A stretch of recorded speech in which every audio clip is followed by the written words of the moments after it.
seconds ago. I presume because you're on mute, you did hear me say that. The answer is yes. Yeah. Thank you. Just wait a couple of minutes and you and I will speak uninterrupted. I promise. If anybody else in the audience wants to come up, please do. Dave, are you good or did you want to talk more for now?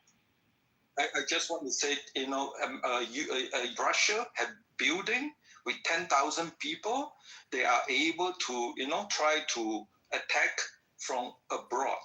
But now this is within U.S. soil. This bypass firewall and this behaves like someone having a SIM card. Within 12 minutes. Okay, very good. Okay, comrade, you're up. Hi, go ahead. It's very likely that this server farm is just a spam and phishing farm. These are exceptionally common, particularly in the global south. They happen everywhere. They're common. Really? I didn't know that. Yes, they're exceptionally common. You just don't tend to see them in the United States, which is where the spectacle is. And if they're sending out... Where do you see them?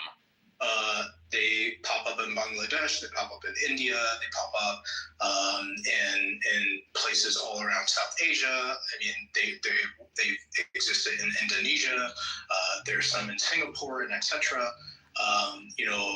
A lot of these farms do multiple things. They'll send out fake text messages talking about how you had the wrong login for your Facebook account. Yeah, no, I've gotten some of them. Yes, I know, yes. But it's very easy, right? After a country has been logged as a country having a lot of these spam, server shops. You might hear about the myth of the former Nigerian prince. These were server farms. And the IPs that these are... I still get texted at least once or twice a week from a Nigerian prince or princess. Please continue, yes. They started with, spam emails. It would make sense if, there's a small organization that has made money off of scamming people in a different region that has transported to the United States and created a server farm to, outflow mass text messages. And I don't know if you guys have noticed, I get an absurd amount of spam messages on my cell phone. So it's very unlikely to... How would any of us know how many spam messages you get on your cell phone? I mean, you could assume based on the amount of spam messages you get. Okay, fair enough. Okay, go on. Okay. It is significantly more likely that, again, it's a phishing or a spam farm rather than China or Russia. Now, I would not be surprised if the media tries to spin it that way. I mean, that would be effective. But the reality is that neither China nor Russia are the enemies of the average United States citizen, right? Yes, our governments are adversarial. Yes, the market... Did you hear what was announced about TikTok yesterday? Sure. It's irrelevant. It's irrelevant. Yes. The reason why I brought it up is because you said that China is not an enemy of the average person, like we didn't say it, but me or you. No. Isn't the whole reason why we're looking for ownership and Oracle? They said Oracle is going to be in charge is because the United States government is afraid that TikTok is going to get social security numbers and passwords and secret stuff from the United States citizen like you and me? No, that's nonsensical. You don't input your social security number via TikTok. If you're talking about for China has not obtained information. It's a question, and then yes, the answer is yes. Why would I want to speak with you, Jack? When I got the green bean, you can just sit where you belong. In the stew, in the goo. And applications and all digital devices that you utilize gather information on you. You can put something in the chat if you want. Or any other country where an application that you utilize comes from. If you utilize an app that comes from Australia or New Zealand or Germany or the United Kingdom, they also collect data. This is not unique, nor is collecting data inherently a scary or dangerous thing. Then why is the United States government so bent out of shape about keeping TikTok U.S. in American ownership? Because it is profitable, and we have two colliding, competing markets, and the digital giants, and particularly the social media giants that compete with TikTok, do not want a competing market, a country from a competing market to outperform them. So they want to take control over it, which is why Mark Zuckerberg and people like Jeff Bezos have proposed trying to buy TikTok or taking control over it because they want to eliminate competition from the market, which is why Instagram has a clone version of TikTok with Reels.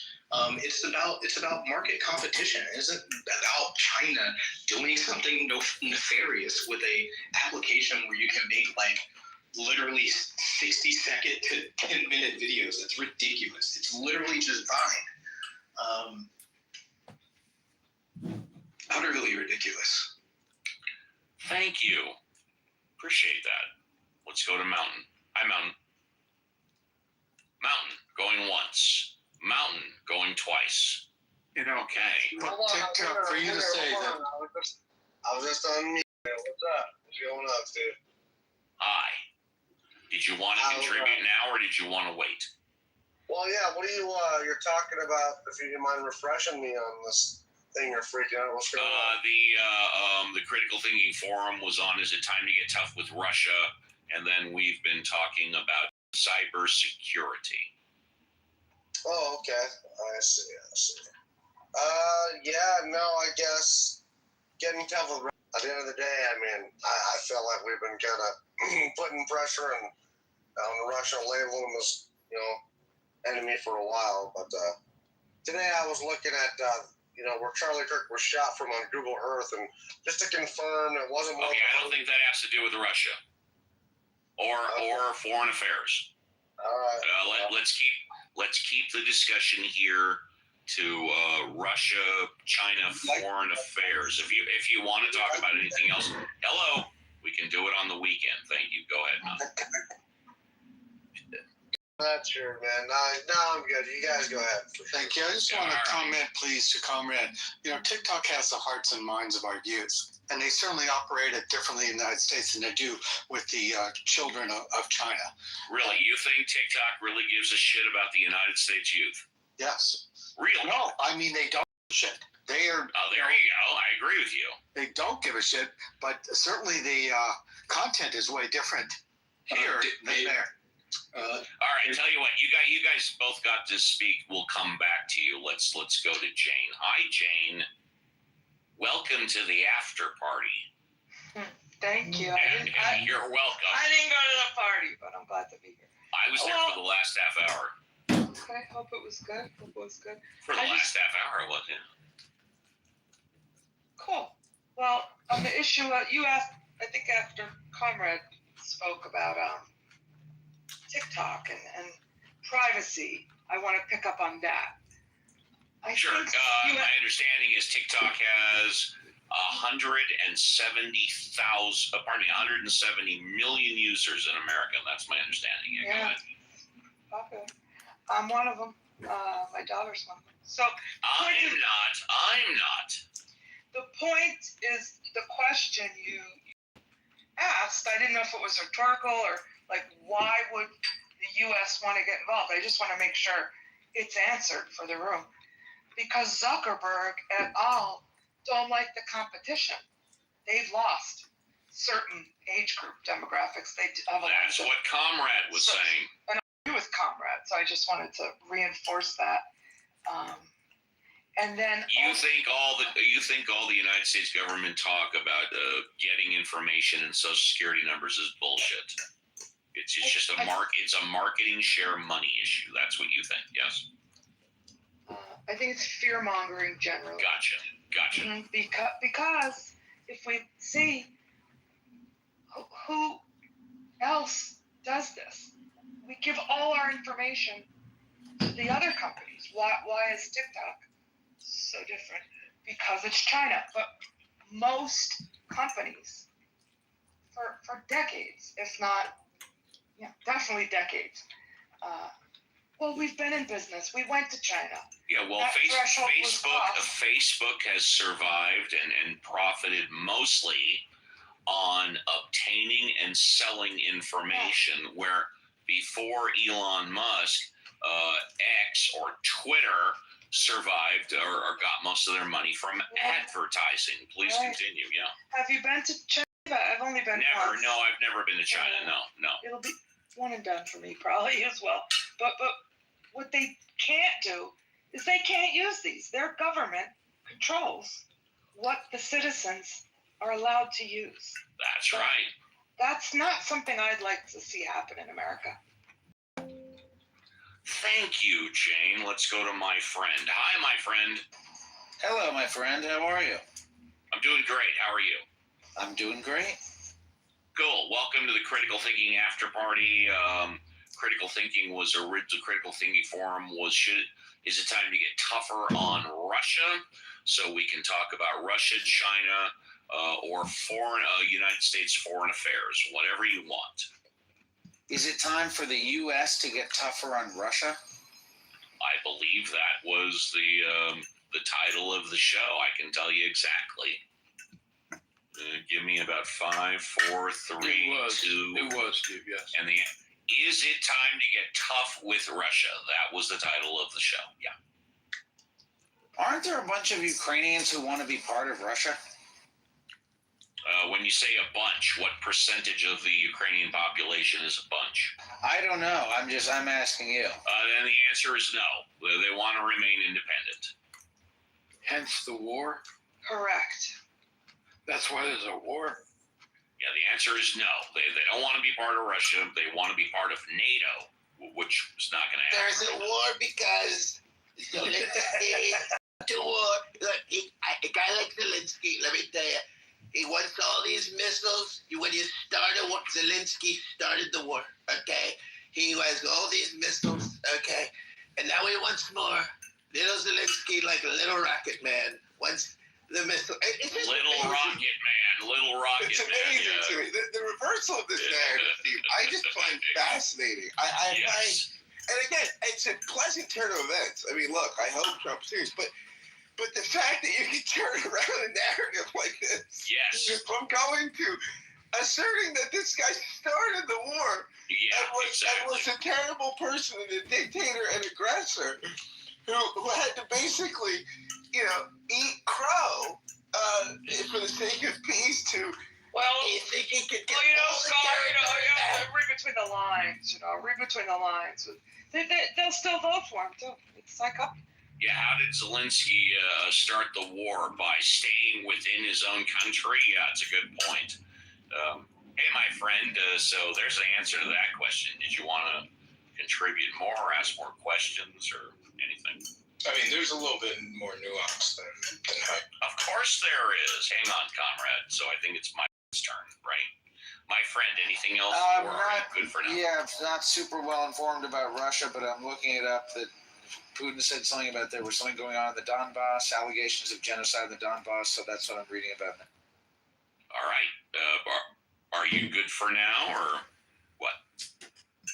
I have nothing further on Russia at this time. You got it, buddy. Thank you. Let's go to Vishel. Am I pronouncing that right, Vishel? Yes. I want to start with saying that there is nothing that Chinese government can do which U.S. government is not already doing to their own people or to others.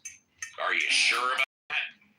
Yes, let me give you an Really? Well, let me tell you why I'm not sure about that. Because China is a arguably communist what's the other word I want? What type of government where you centralized and what's it called?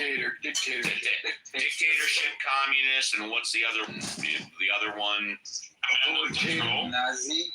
No, not Nazi, but it's whatever. They can.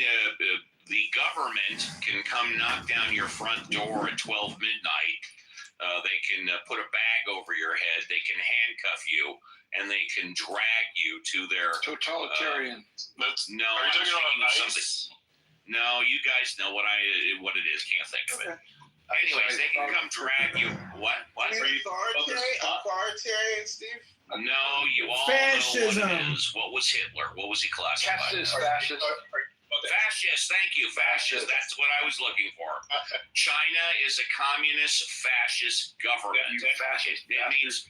Let me say what I want to say, because he said China can't do anything that the United States can't do, and that's not true. China, the government can come take you from your home, and they can bring you to a jail. They can put a bag over your head. They can tie your hands behind your back. They can question you. They can torture you. They can kill you. They can dismember you, and they can bury you in different parts of China. You can't do that in the United States. Please continue. Wait, have you ever heard of COINTELPRO? I'm sorry. Have I ever heard of what? COINTELPRO. Okay, I can only speak to one person at a time, and I'm speaking to Michelle. So everybody, please mute up. But have you ever heard of COINTELPRO in the CIA? That's what I'm asking you. I have never heard of COINTELPRO. No, I have not. What is it? That's impossible. So wait a minute. Who's talking now? Someone else is talking. Comrade. I was Okay, I'm responding to going to ask you one question. What is COINTELPRO? What is it? COINTELPRO was a counterintelligence program launched by the CIA to suppress political dissidents. What year? What year?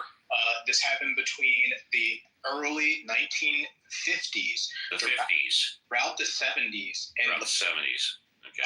they were primarily utilized to crush black radicals who were fighting for their rights. I'm familiar with the premise. I just didn't know it was called that. I'll get back to you. I will get back to you. I promise. Vishtel, did you want to talk anymore? Yes. Go. Just last point. You know, it's been 10 years that the European Union has not been able to trust US with their data, and after what Snowden. The European Union cannot trust the U.S. with their data. It's been 10 years, okay? All right. Read up about Scrim's judgment, Scrim 1 and Scrim 2 judgment. They came, it was pronounced after what Snowden exposed about European data being used by the U.S. government to snoop on European people. Since then, they have not been able to trust U.S. with them, and they still don't. So America is still not on the white list of sharing data. However, because of this, Russia doesn't step arguably 1 foot inside NATO countries, right? Because they're protected by the United States, right? But the NATO can't trust us. I mean, it's not that simple, is it? Well, actually, the point is, everything we know about China is through U.S. media, right? And if you listen to Chinese media... No, that's completely untrue. Everything we know about China is not only because of the U.S. media. That is not true. But what about if I know somebody in the FBI? What about if I know somebody in the CIA? Yeah, he's supposed to work for U.S. interests against Chinese interests, of course. Well, you can make that argument about any topic outside of the United States. That everything we learn is because of the media. I'm saying is our watchdog. That's why we have a free press. That's why we have an amendment. The point is, if you listen to Chinese media, they'll tell you the exact same thing about I don't listen to Chinese media. Do you? I mean, I would like to. Why not? Okay, so you don't listen to Chinese media. Right. I do sometimes. You do? Okay. All right. Well, you have more experience at it than I do. Yeah. I mean, if you just listen to Global Times, you'll get to know about what's happening with U.S. politics. But the point I wouldn't trust anything that the Chinese media said. I wouldn't trust a word they said. It's state controlled, right? U.S. media is not state controlled? No, the U.S. media is not state controlled. That's completely untrue also. Okay. I don't know why you're laughing. I mean, the United States media, the America's media is not controlled by the government, whereas the Chinese media is. I mean, every media is controlled by states. No, we have something called a free press. You are wrong. But Free you press can, is within the limits that are set by the state. You're free within that limits. really, and Why- what are and I'll take another minute because this is fascinating. Then we'll move on to double. And if you're in the audience, come up. So, what limits do the United States have on their press? I'd love to know. Give me one. Give me a limit that Like the not United States reporting on government the- has on its press. Like not reporting on the state atrocities. I'm not aware that the United States government tells the press not to report on their atrocities. Of course they do. And by the way, what atrocities are you referring to? Can you name one? Oh, many actually. I'll take one since you can name many. Palestine being the Name one. latest. What? Palestine being the latest atrocities. I'm sorry, Palestine what? The atrocities that the U.S. government has been committing on Palestinian people. Oh, you mean that go on halfway across the world and not on United States soil? All right, fair enough. And give me one example of where the United States government or a news organization don't report on that. Give me one example. Do you see the reportings on? Doesn't matter whether or not I saw it. Just say it. Give me one example of where the If you don't United see States it. government told a newspaper or a news organization, "Do not report this." Because they're not reporting. It's apparent, right? They're Can told you not to guys? The report. last time I'm going to ask. Can you give me one example of when the United States government told a news organization, "Do not report this"? What do you mean by? Please, I want to be very clear. Please go on mute and we will come back to you. I promise. Thank you. Double. Hi, Double. Hi, Double. Going once. Sorry, I'm here. That's How are okay, you, no Uncle problem. Steve, my favorite uncle? Do you care? I do care greatly. I was a little frustrated with people who I have to ask the same question 3 times and don't give me a straight answer. Other than that, I'm doing great. I'm going to be as straight with you as I possibly can. I love that. What's the shortest distance between 2 points? Straight line. Thank you. Nice. Well, yeah. What did you guys think of what I had to say in the critical thinking forum? People remember what you had to say, Double Agent? I think that's fine. I mean, Go ahead, Scott. Yeah, Go I ahead. think what you said is fine. I think I celebrate Trump's turnaround on this. I think it's just so hard to take him seriously when you just do such a 180. When you go from Zelensky's the aggressor, he started the war, we shouldn't give him more missiles because he's the antagonist, to he can get back all of Ukraine, he can win the war. I mean, it's just so bizarre. It's great. It's a good turn of events. Like, it just makes me wonder how to interpret the rest of the shit he said. And then again, like Steve contextualized it. My good friend Steve said it. He said, the guy just has crazy shit flying around his head, and sometimes he just puts it out there. And I think we have to adjust and say, look, normally we have a certain standard of communication for the leader of the free world, and that's not what goes on here. And we just have to we just have to be willing to sift through a lot of stuff that might not make a lot of sense, and occasionally some things will be credible and serious. And so I'm celebrating the fact that Trump seems to have come to his senses and recognize that Putin is the aggressor, which is something the man who never flip-flops seems like he was a flip-flopper, but that's great.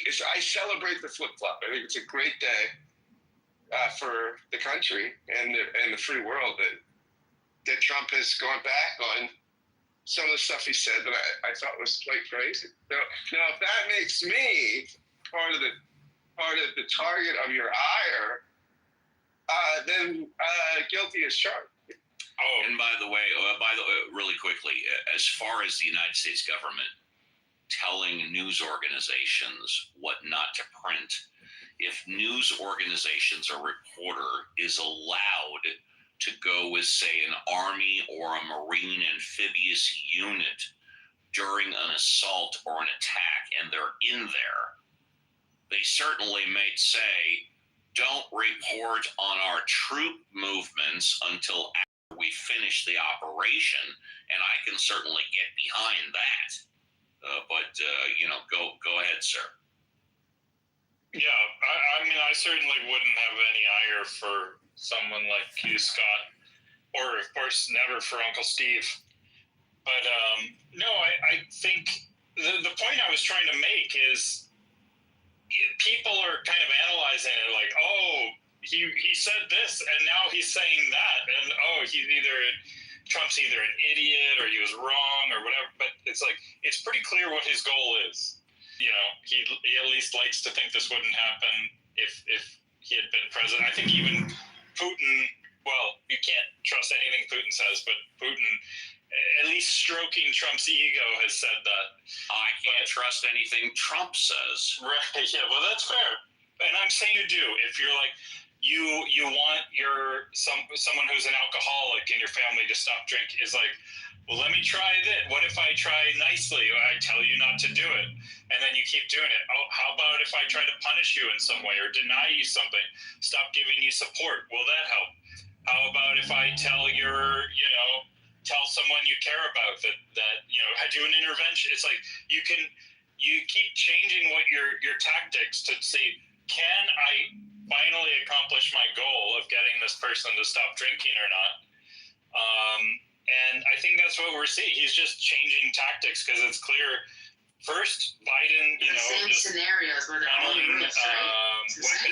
money and weapons to Ukraine for how many years? From the first time, Didn't seem to be changing. This guy, Charlie, was not on the same level as Trump. Relieve the pressure and do negotiation. He even not so long ago flew. He hosted Vladimir Putin, probably against international law, hosted Vladimir Putin in Alaska and had a conference with him in person, and sent him on his merry way. What's against the law about it? We had a I believe there's some international. Hello. We had a summit in Alaska, I think, about 50 years ago. Right. I think what's against the law about it is, according to some international court or other, there's a warrant for Putin's arrest if he shows up on the soil of whatever countries. Then they're supposed to arrest him immediately. Real fast, before we lose this thread, I just want to say, I think your analogy is you're trying to get someone to stop drinking the alcoholic, and you try this carrot, you try this stick. I think the analogy is there's two brothers living in the house, right? One's an alcoholic, one is not. And the alcoholic comes in and beats up the other brother all the time, steals his stuff, harasses the brother. And it would be like the older brother's the alcoholic and the younger brother's the sober one. It would be like they're saying for months that the younger brother is really the alcoholic and the older brother doesn't have the problem. And then all of a sudden you change and say, okay, yeah, the older brother does have the problem. The younger one is sober.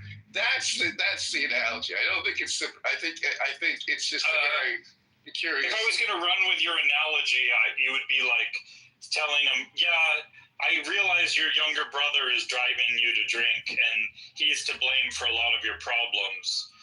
And so, yeah, I agree with you. But hey, can you stop drinking?" And then he doesn't stop drinking. So eventually, you're just a dick to your younger brother. I think that would be a better way to take your analogy. Double. Why don't you take a minute and finish up? We'll move on.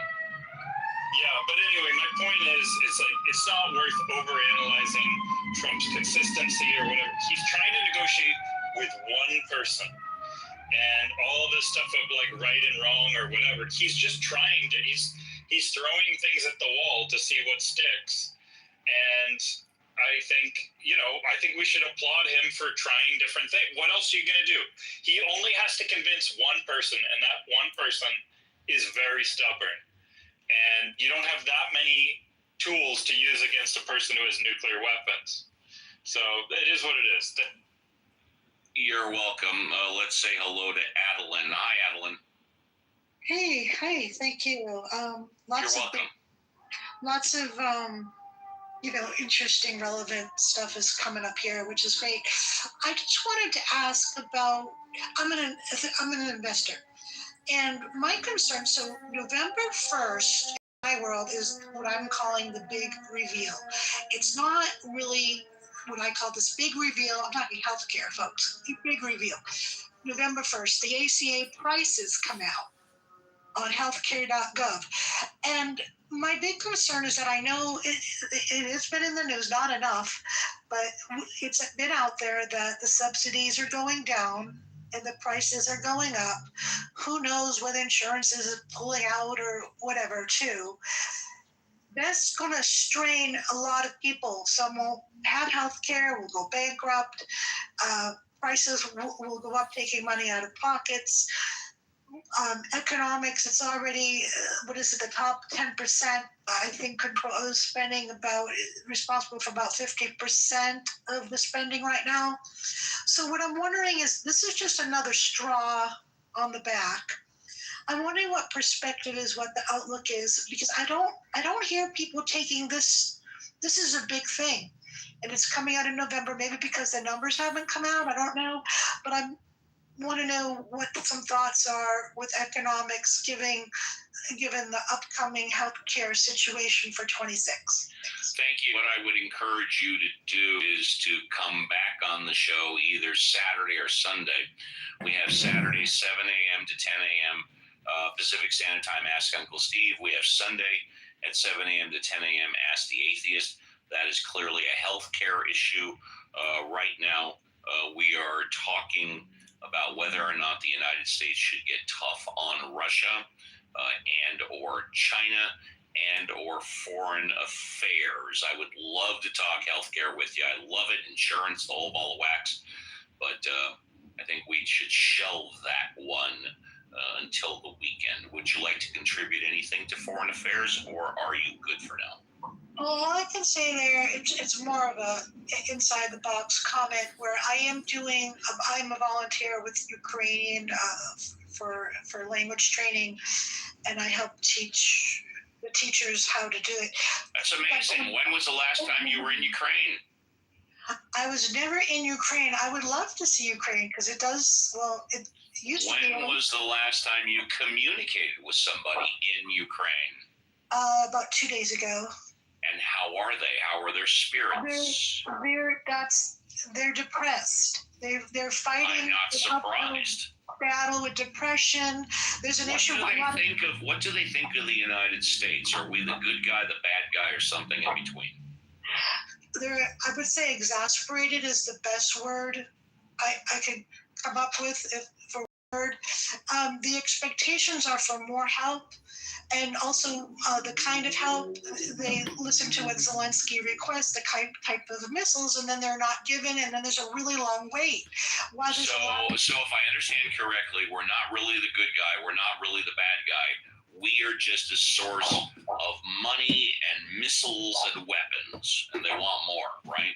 Well, it's sort of like we're auntie, you expect more from auntie or uncle, somebody, big brother, or somebody who's capable, but they're not quite doing what you'd expect. Enough. Yeah. It's like that. Yeah, they need more than 200 billion. That's not enough. I get it. It's also in the devil's in the details. It's what they've been given, what they've not been given. They want more, so they gave them long range, but they didn't. They limited the ability to use it. Mm-hmm. When they did give them the long range, there was a rule, a restriction, and that was very frustrating. So that's an example of like they got a lot. It was expensive, but then they weren't allowed to do it only so far. It's not enough to get a whole bunch of weapons. You got to be able to use those weapons any way you want, right? Well, or more so. Yeah, more so. Exactly. I agree.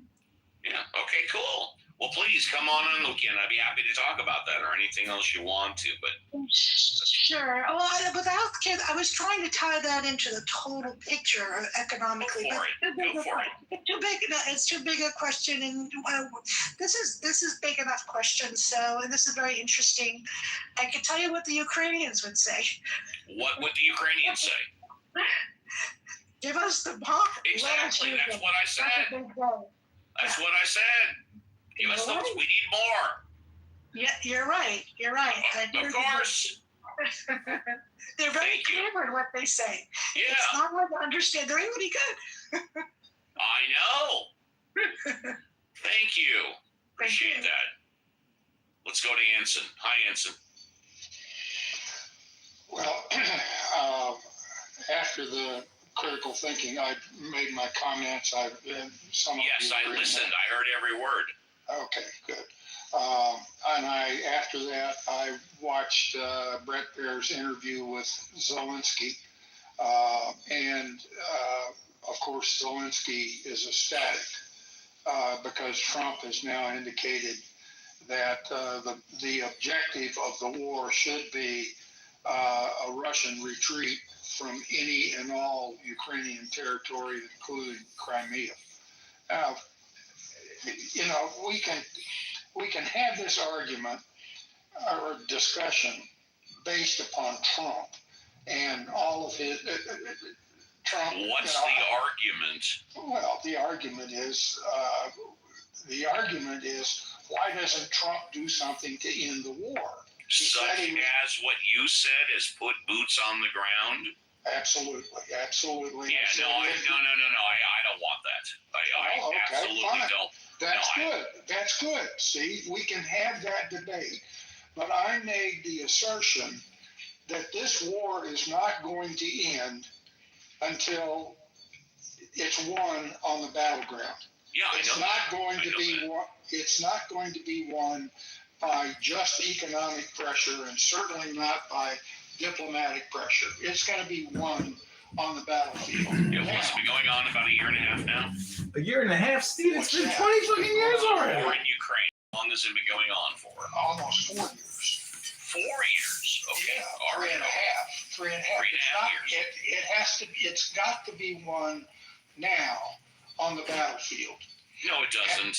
Okay, good. It doesn't have to be won now. Okay, all right. It's been going on 3.5, 4 years. It can go on another 3.5, 4 years. Fine. If that's what you want to do. No, I didn't say that's what I want. I said that's what could happen. That's what could happen until, but if that's it's what the American people want. I don't think so.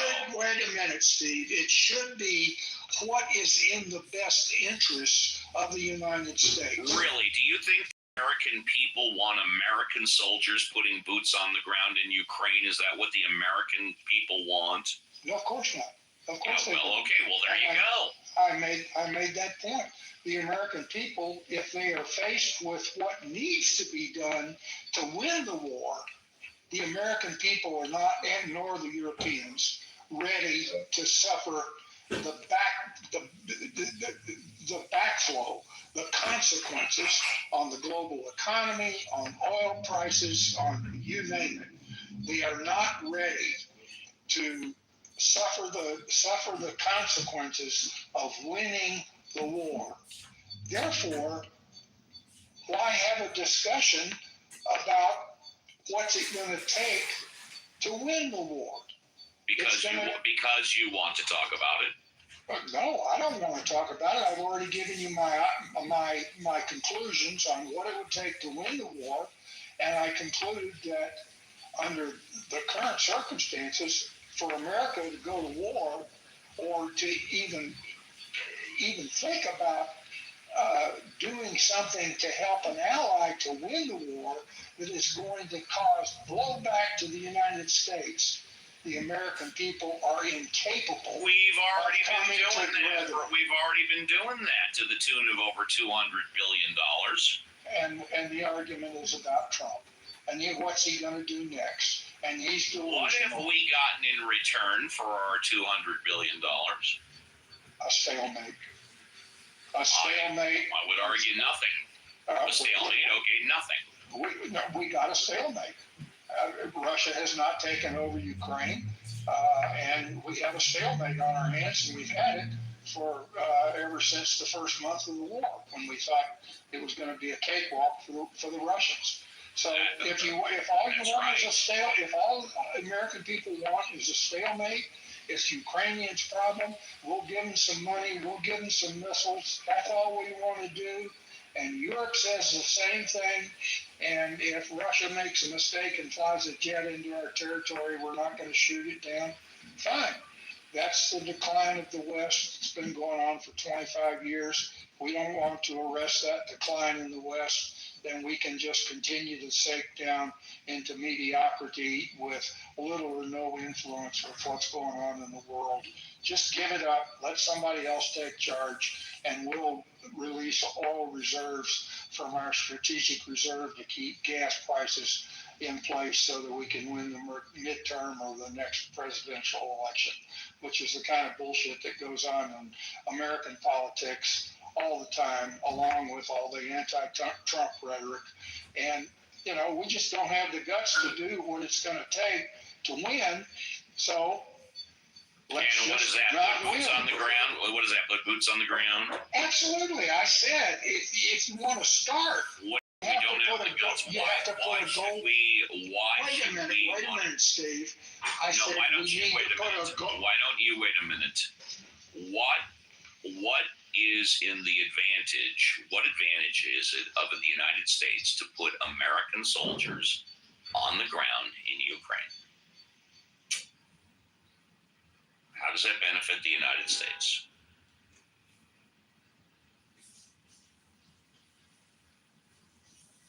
Well, maybe it's something that everybody should think about. Hi, JCC. JCC, are you there, brah?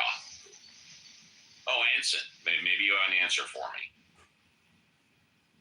Okay, I guess you don't. JCC, are you there? Scott Jones, are you there? Yeah, I want to. What advantage is it to the United States to have American soldiers fighting in Ukraine? Yeah, I don't think there's an advantage. I think that the advantage is the proxy war, right? I mean, I think when you can end Ukraine, right, and supplying and endorsing Ukraine, bloodying the Russian nose, as long as they want to do that, right? I mean, no, of course they don't want to force Ukraine to do that. That there's an advantage to that, right? I think that there's and the other thing is that I think, like, I just want to say, we can do two things at once, right? We can say, hey, this is a good turn of events, and then talk in earnest about what it would take to be serious about backing Ukraine, as Anson was saying. And we can also point out in a democracy that Trump's decision-making processes seem to be crazy and that he's unreliable. And all these things can be done in a democracy at once, right? I mean, like, we don't have, I mean, it's almost like Anson's implying that it's un-American or somehow counterproductive to critique the leader and to critique the president. No, it sounds like he's saying the leader, right? I mean, like, oh my gosh, this becomes some sort of problem if we are critical of the president, a president that is clearly outside the norms on a tremendous amount of this. Yeah, I mean, he's right. If we really wanted to stop the war, we could send 50 to 100,000 troops over there, and we could kill everybody. I guess we could do that. Drop a couple of missiles or whatever. Yeah, we could stop it. Bunker buster, Steve. I mean, bunker buster. I said I never knew before I was president. They goes right in the bunker, Uncle Steve. I'll tell you what. Uncle Steve's got a nice bunker over there in the valley. Exactly. Now, see, where we are obligated is NATO. What are there, 22 NATO countries, give or take?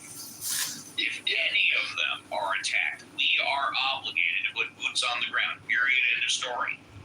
We are obligated under the NATO treaty, the United States, to come to the defense of NATO, 22 countries.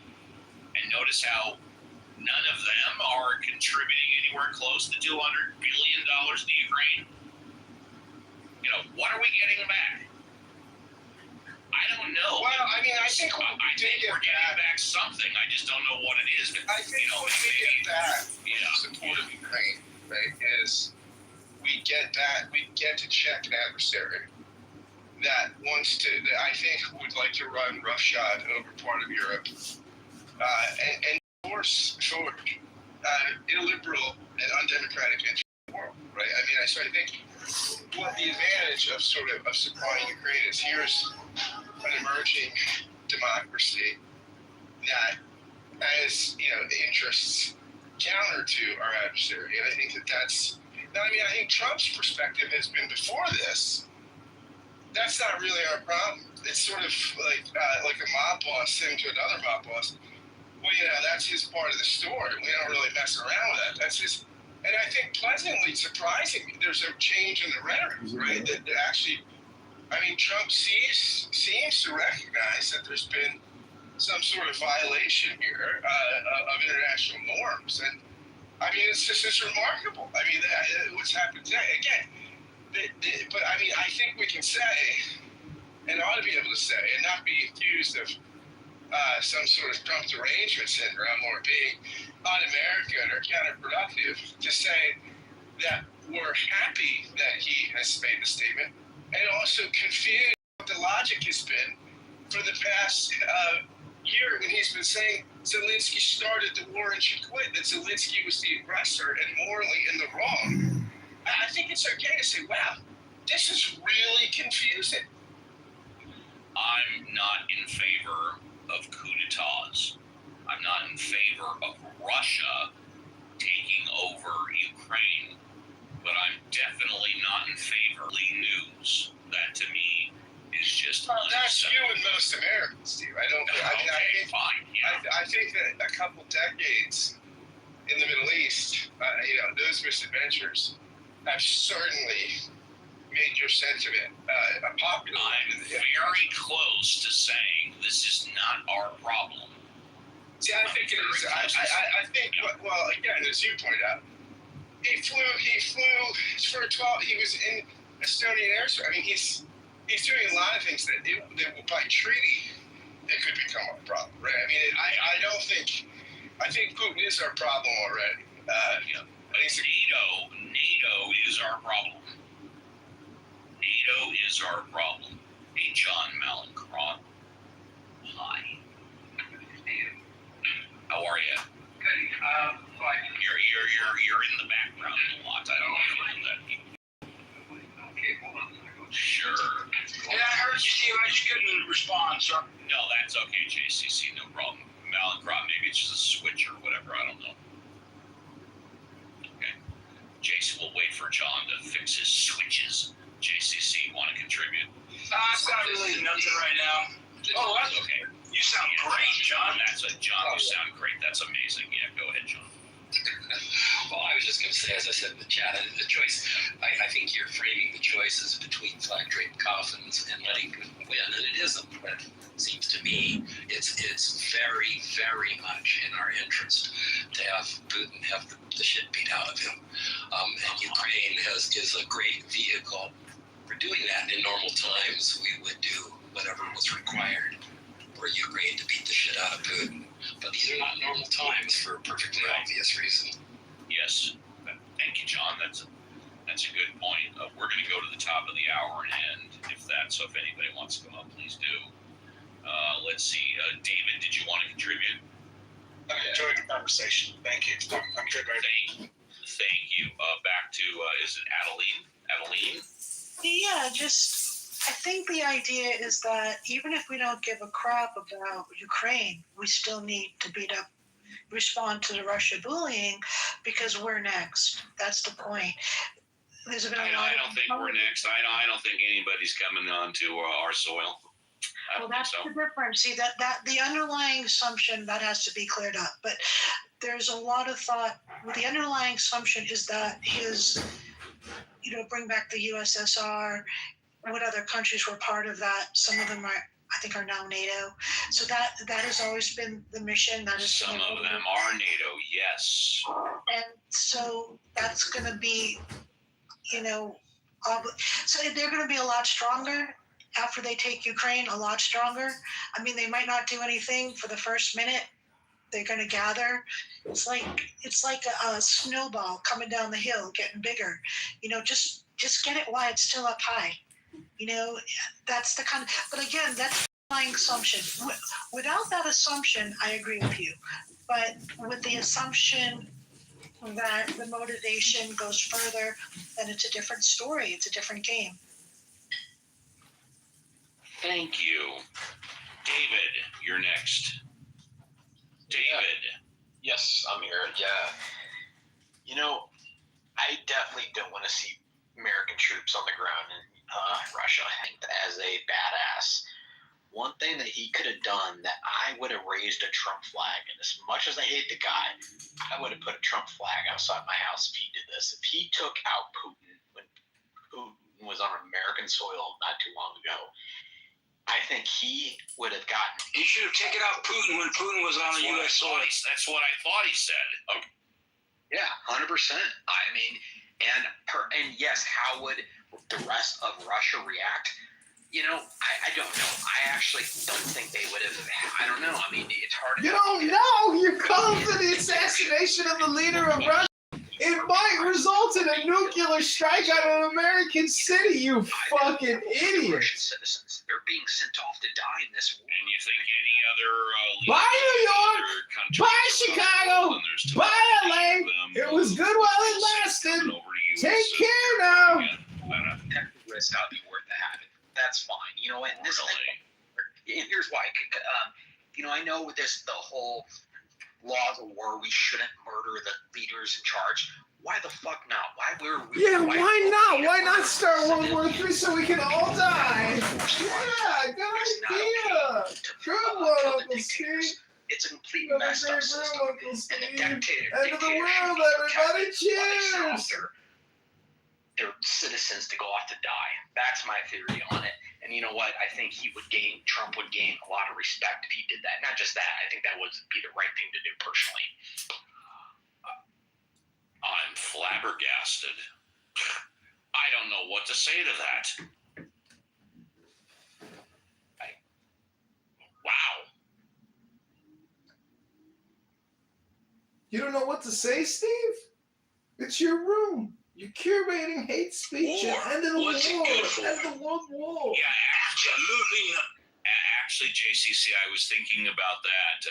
War or the world is a business, Mr. Beal. Oh, yeah. Yeah, I was thinking of one of those two, you know.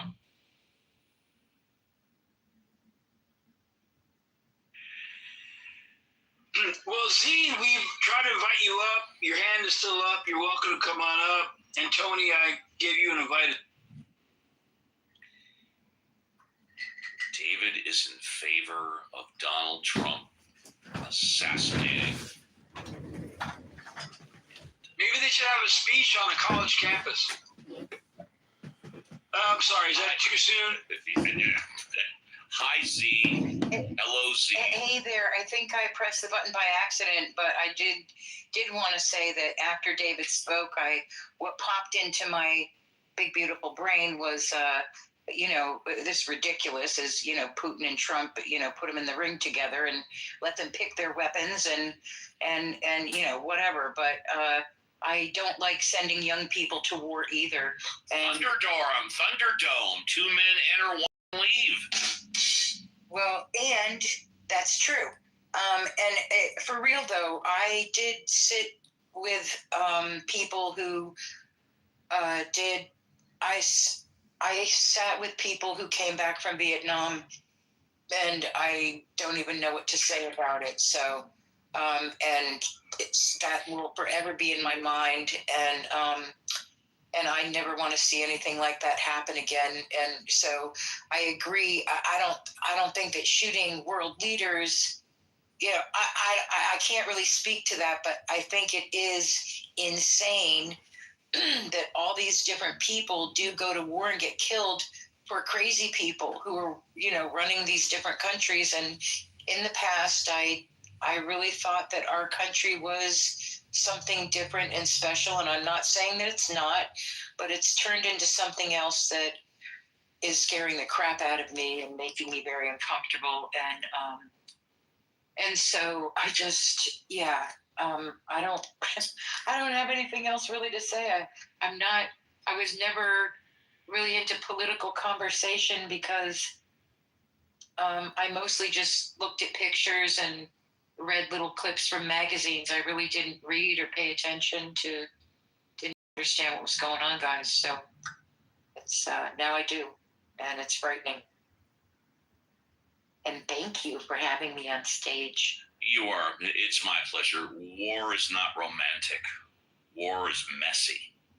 War is disgusting. And again, I never served.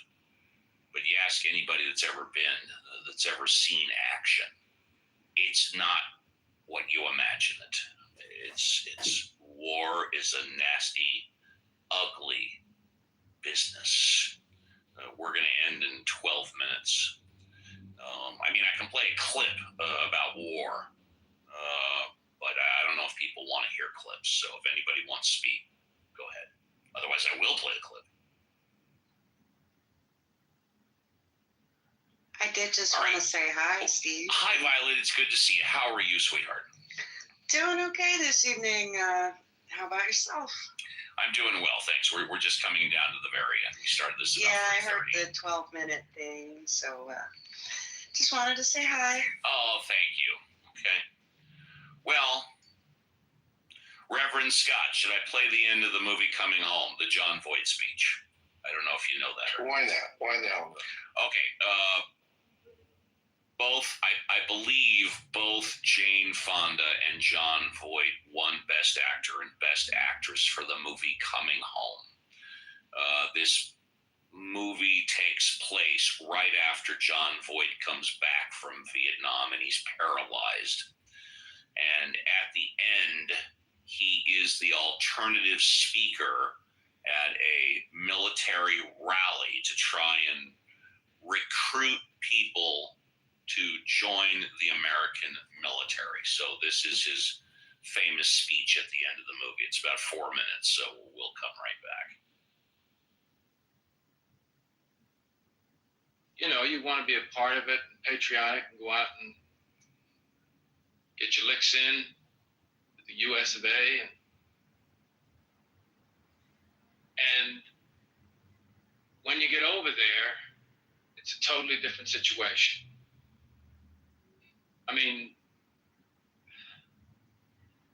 You grow up real quick because all you're seeing is a lot of death.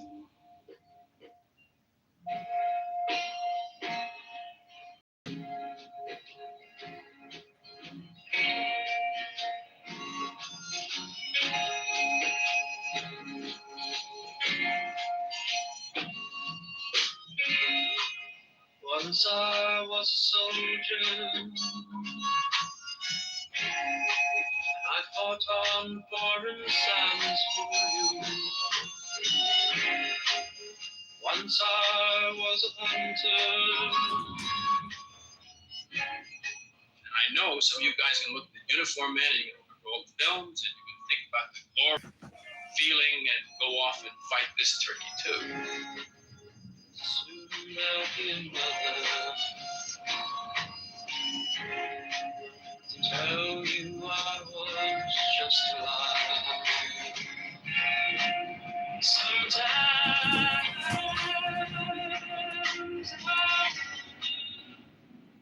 Good one, Steve.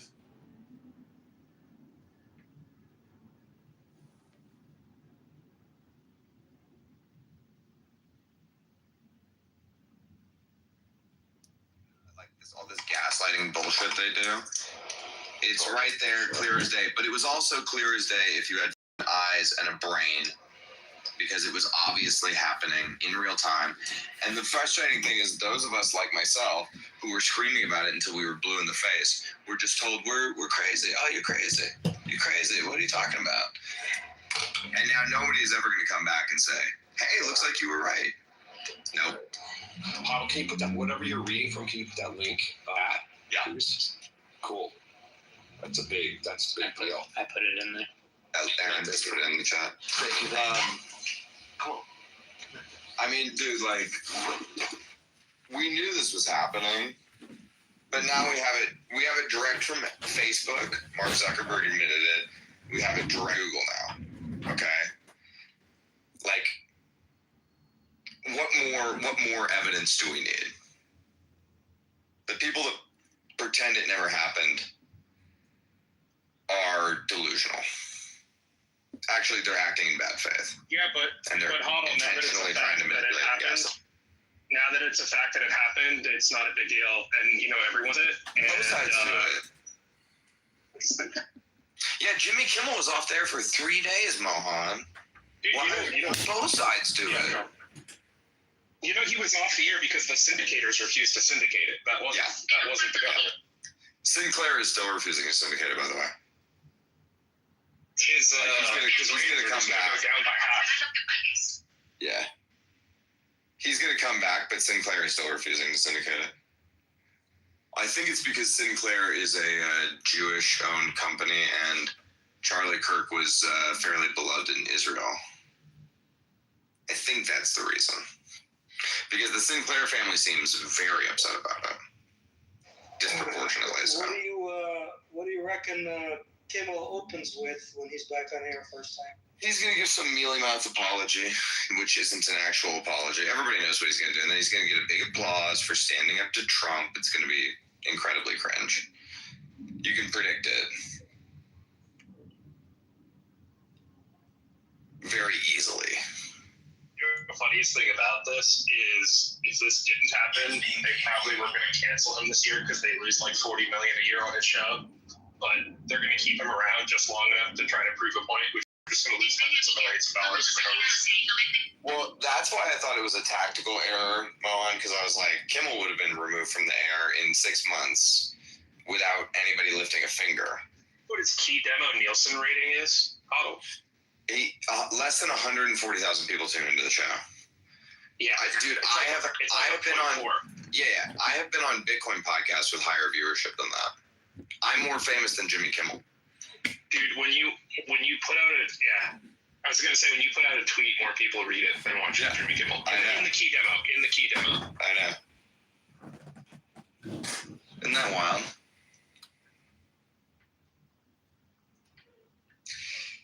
Yeah, man, that's listen, so like now that we have it official, we already knew it. I didn't need to be told it. But now that we have it official, I really am not going to take any bullshit from anybody off anything. Not that I was anyway, but like people need to really shut the fuck up. Like really. Dude, for years I was saying Joe Biden is not the one running the country, he has dementia, and Patrick thought I was being hyperbolic. Why is it that when we say things, everybody treats us like not that we are not right-wing reactionaries, because we are right-wing reactionaries, but like, why do they treat us as if we're just, everything's like a hyperbolic reaction, like we're taking everything in bad faith? Is it because they're hyperbolic reactioning everything in bad faith? No, it's because they're sheeple. Also, I'm liberal as fuck. It's because they have to admit they are. There's a good number of people, and I'm not saying this is Patrick, who process conclusions not based on the validity of how you derive them, but based off of what their friends will think about them if they hold that conclusion. Yes, that's like, I would say the majority of people, unfortunately. And so you can describe with like empirical syllogisms every step of the way to a conclusion, and at the very end of the conclusion, they'll just think, will my friends dislike me if I hold this conclusion, and then they won't care about anything else. Well, my entire Twitter feed is Dennis Porter hate. That's kind of amazing.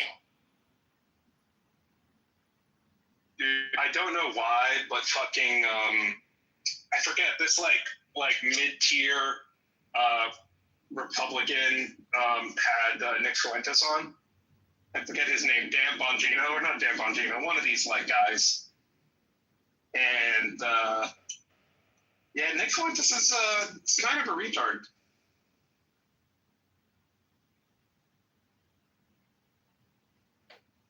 Let me reframe that.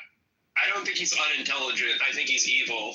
And if someone were to shoot someone, it's crazy that they shot Charlie Kirk.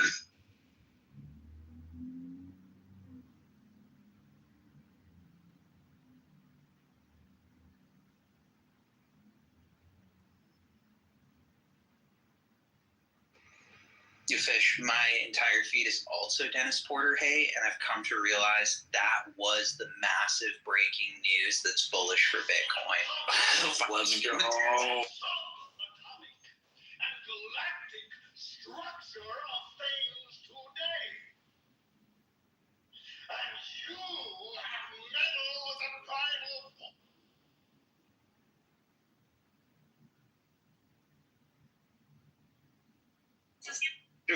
because I'll look up the name of the podcast, but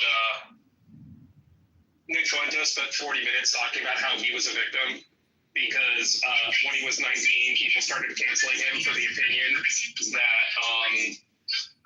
having mixed race marriages is immoral and a form of degeneracy, and that anyone who's outside of their race is a moral degenerate and should be looked down on. And then he spent half an hour talking about how he was a victim because people started ostracizing him from the right movement for that opinion of, literally being a racist.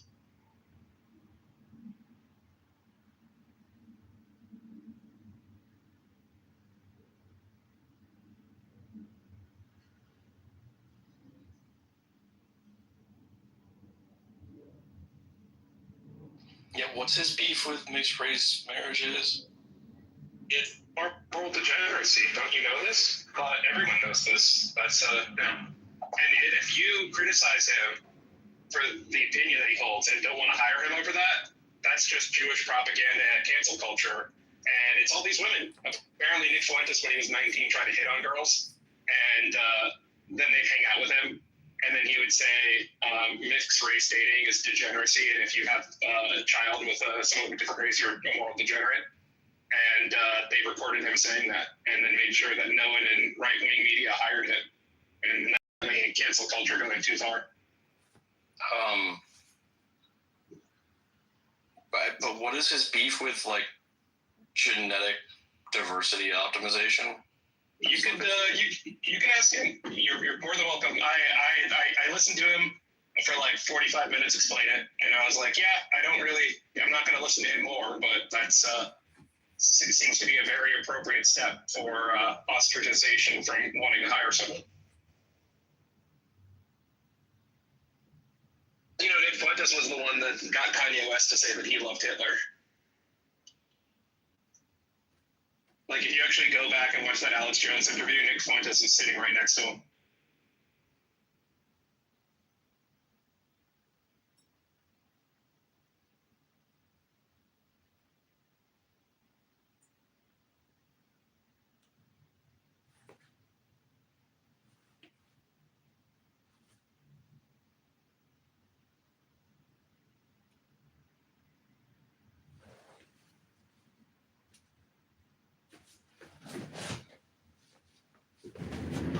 Hey, Jolta, I'm curious on the rank ordering of dweeb to nerd. Is collecting classic comic books more dweeb/nerdy than playing Magic the Gathering? Where does that rank? Am I now become nerdier than you? Magic is like number one. Is it?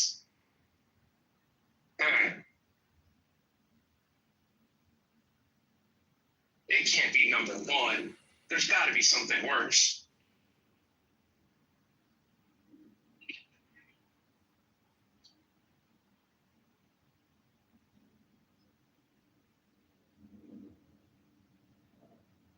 It's kind of funny. I've been enjoying how much of a filter it is. I was about to go on a date with someone. I was like, oh, yeah, well, I'm busy Saturday because I'm going to a Magic tournament. And then they stopped talking to me. And I was like, you know what? If that filtered them out, it was going to happen at some point.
around. How many of us here are MAGAs? You just neglect many. Over and over again. Charlie didn't get the benefit. Please. Not.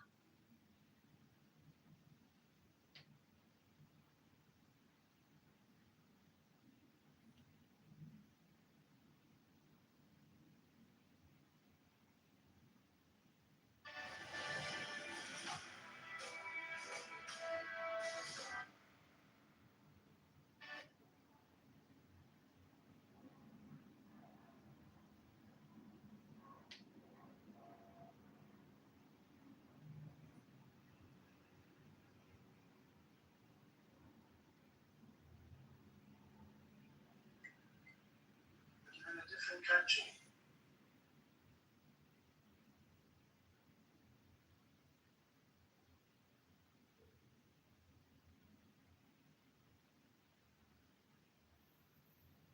I'm sorry. I'm actually not opposed to them learning about the Bible when it comes to like law because I feel like that can.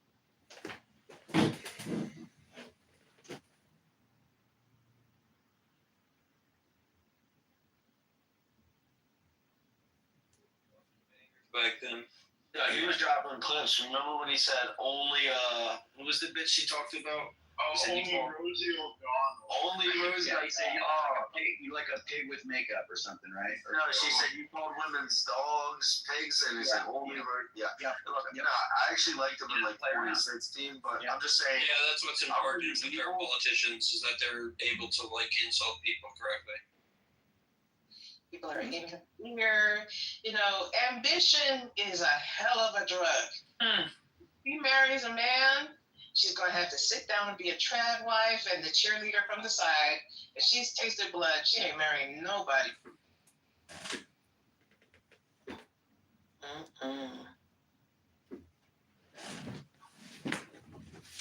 Or maybe she could be Trump's side piece. It's okay.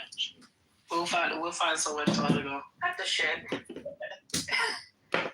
Melania is not having that. I'm sure he tired of Melania. I think Melania be okay with that. She tired of that motherfucker. Yeah. I mean, Melania only comes for paid appearances. And Melania's like, yo, when are you gonna die? What the fuck? Hurry up. Mel, what's wrong with you tonight? What's going on? I'm just saying. I can see it in her face. I think you need to take a nap. Melania's like, I can't deal with this old wrinkly man. That's how her face be looking. She probably tired of that CPAP machine. I'm telling you. She's like, I'm tired of sleeping next to that diaper booty. Go over there. I'm convinced you have side piece. Probably squeezing the cord on the CPAP machine. She definitely got a side piece. Or she fucking somebody in NYU where her son goes to school at. She's gonna be wife who doesn't divorce. Your Honor, yes, diaper booty. Doesn't he look like he got a diaper booty? Who was that? Who said Trump. Erica Kirk should be Al Bundy. Al Bundy. Who was Al Bundy's wife? I've been looking for Peg, yeah. Al Bundy and Peg. In the time that they were what is that called? Peggy, yeah, Peggy. What you mean, Al? It's Rex and his wife is Peggy. Look at his wife. Oh shit! You playing for real? You really should tell. Hey, Your Honor.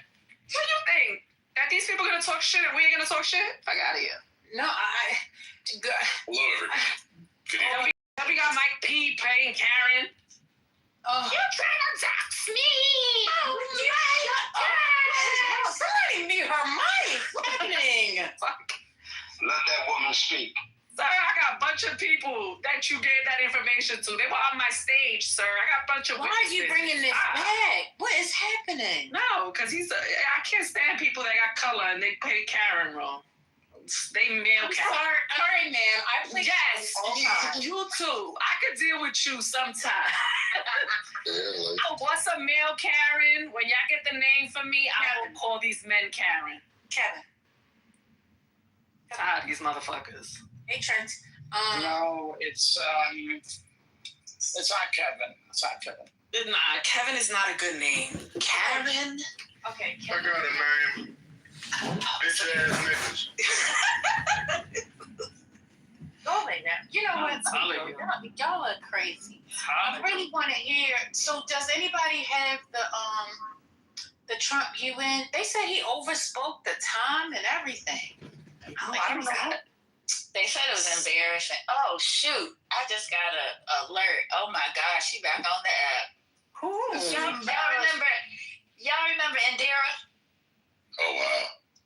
I remember that name. Oh, now you want to talk about a black female? Oh, when I went to go curse her out the other day, but she got Oh, you know culturally? Yeah. Oh, she a special one. One of my most favorite of all time.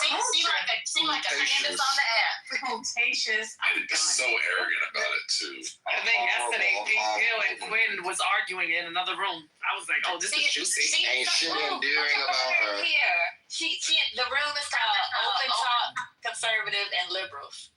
All right, hold on. Open Talk, Conservative. I heard it should be called Diaper Booty. Oh my god. I like that. I like Diaper Booty. That's hilarious. Your Honor, do not encourage her. Thank you. Diaper Booty is objectively hilarious. That's It may be, but don't to describe encourage a grown-ass man, I love it. Everything that Hold on, I don't see that house. just to make fun of him, I think. You don't see? It might not be a house. It might just be a regular room. Oh, that's their title, you mean? I mean, he does have a diaper booty. You never see his pants. They be right up under his titties. He had the belt right up under like his titties and the big ass bloomers. He is a terrible looking specimen of a orangutan or whatever he is. I'm trying to look for the room.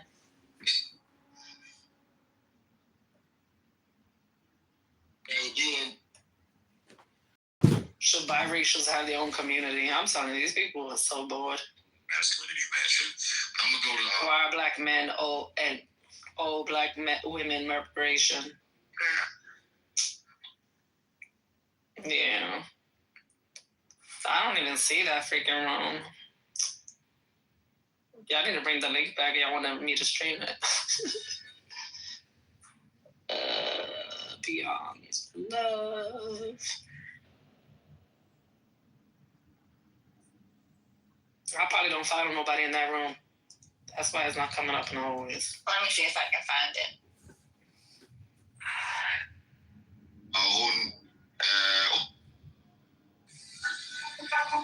People who were suffering, people who God was.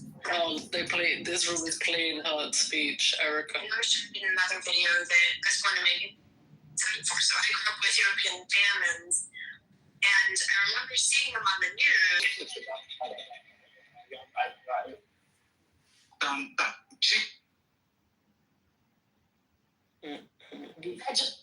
Now somebody got a room saying Merry Christmas. Merry Christmas. Yeah, they're setting up the Christmas stuff at Macy's right now. All right. I keep trying to tell you, you ain't listen. Yeah, The fourth quarter is here. Mel, I sent it to you in your back channel. Okay. They just want to send somebody. I was gonna ask y'all, have y'all ever heard about the former Republican candidate called Solomon Pena? Are y'all familiar with him? No. Okay, this is kind of interesting. So Solomon Pena. Oh, Pena. Pena, P-E-N-A. I thought you said Pena. Pena, right? He's a former Republican candidate in New Mexico. He actually ran in 2022 for election, right? He was defeated by a Democrat, and then he got mad and said basically he didn't want to concede. He said that the election was rigged, and he tried to do the Donald Trump thing, basically that he's very MAGA. He's definitely MAGA. And then after that, he got mad and did a series of shootings on Democrats' homes in Albuquerque. Right, so he started doing drive-bys on Democrats. I'm not making this shit up. He started doing drive-bys on Democrats' houses, and they said in one of the scenarios he was orchestrating the drive-bys. I guess he had a Republican hit squad, and then in one of them he actually pulled the trigger himself, but the weapon actually malfunctioned because he fails at everything he fucking does. He was arrested on January 16th. After a police investigation, he faced charges including shooting at occupied dwellings, conspiracy, weapons, and interfering with federally protected activities, voting and such. And he was found guilty of all 13 charges brought against him and sentenced to 80 years in prison plus 3 years of supervised release. The judge described his actions as egregious. So this is a guy that actually ran for office as a Republican, very MAGA. You can find pictures of him in all the MAGA gear, and started literally doing drive-by on Democrat houses, but we the ones that they need to be protected from, IU. Was he a leftist? He sounds like a leftist. Very right. He was very trans. He was trans. A trans maxer, right? Must have been a trans. So we're waiting on Donald Trump to pardon him in this moment,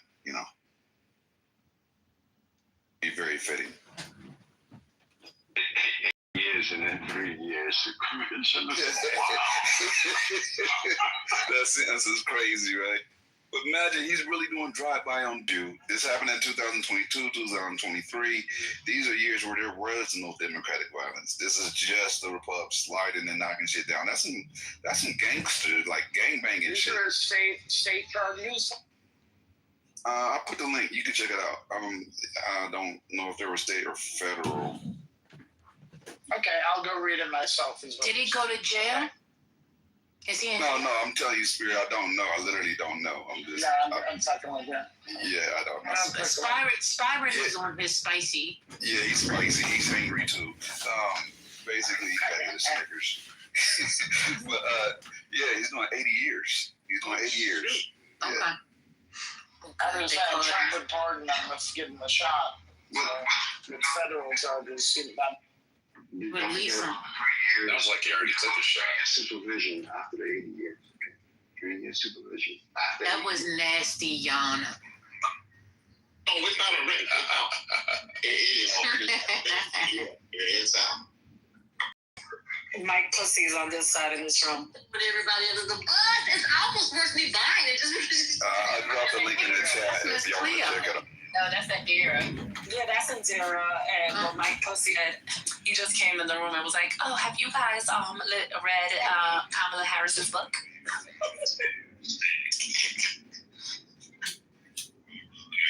You know what? Mel, we can actually play that clip.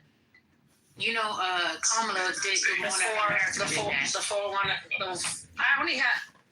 Oh, I don't have the whole clip. I just have. That was pretty long, though. That was pretty good. Let me see.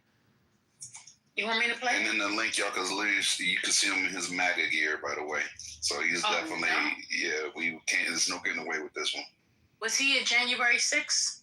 I don't think he was January 6th. I'm joking. He was doing his own shit. No, and the Republicans, they're going to say this is a false flag.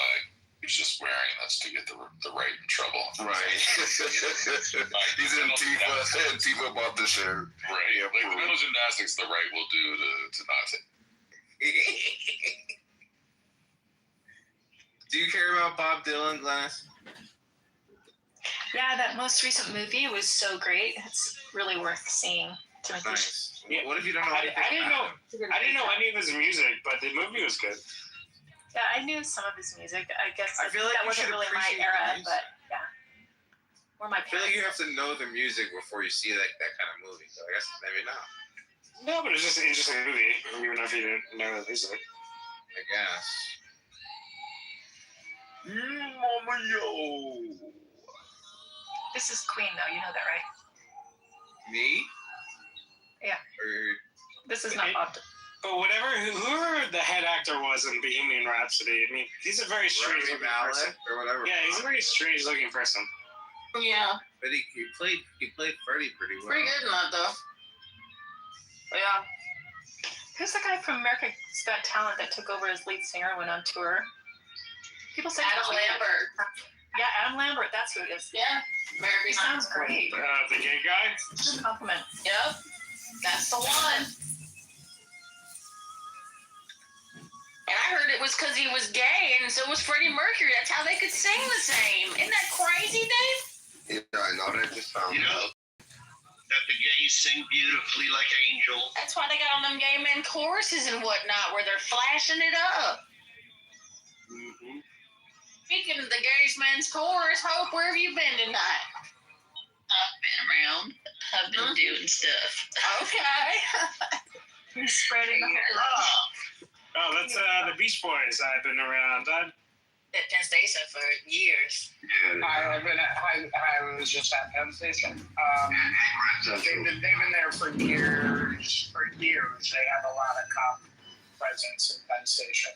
But I'm not talking about Maybe cop. it's there. No, they have a lot of different guns. No, with the bulletproof vests, with the fucking rifles. Yeah, but I'm talking about soldiers, like the military. Like, I don't know. To me, that matters. Yeah, they have fatigues on. No, they do have those. It's not to minimize that experience in Union Station. I'm just saying we've seen that a lot in Penn Station. All right, we're going to play a clip because y'all ain't talking about shit.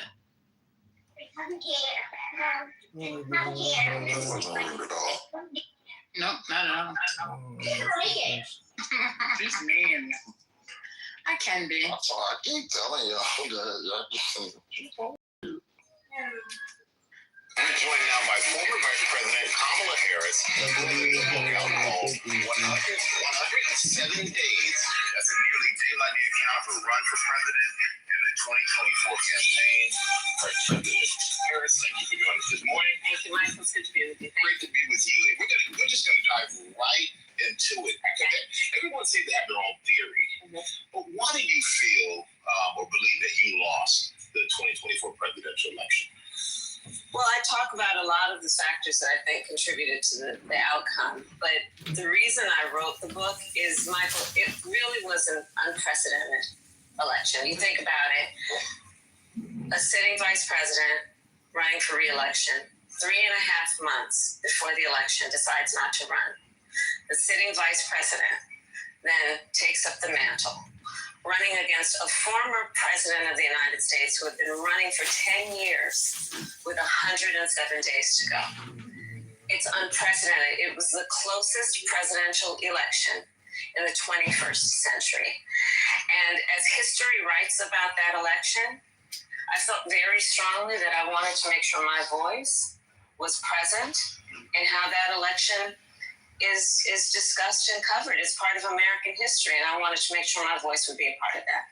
So do you believe 107 days was enough? Do you wish of course you wish you had more time, but do you think it was enough? And if not, do you think that any other Democrat could have pulled it off in 107 days? It was not enough. I can't predict the outcome. We have lots of stars in our party. I'm sure that there are many people who would have done a great job. I can't predict what the outcome would have been. Well, how do you, there are some Democrats that said that you don't take enough responsibility for the loss. How do you respond to that? As I say many times in different ways in the book, the buck stopped with me. And I'm clear about that. And there were so many factors. You know, one of the aspects of those 107 days is important to remember as we go forward is that we have an individual in the White House, the President Trump, who in running for re-election made a lot of promises to the American people that he did not keep. I talk extensively about the fact he said his main reason for running, and on day one, he was going to bring down prices. And I do believe a lot of people voted for him with that priority in mind. And look at where we are today. Inflation is up. The cost of food is up. Unemployment is up. He did not keep that promise to the American people. And we also need to remember those silence critics. And he has done that consistently. Mass deportations, you know, somebody told me recently a story about a fellow they were talking with who was a big supporter of President Trump when he was running. He's a Floridian, he's Cuban descent, and to be sent to Sudan. And when asked, what happened? Why did you have so much support for him? He said, well, I believe what he said, that he was going to only go after criminals. So part of the reason that I have written this book is for us to aggrandize and help him get out his vengeance or about lies he told to the American people that he obviously never intended to keep.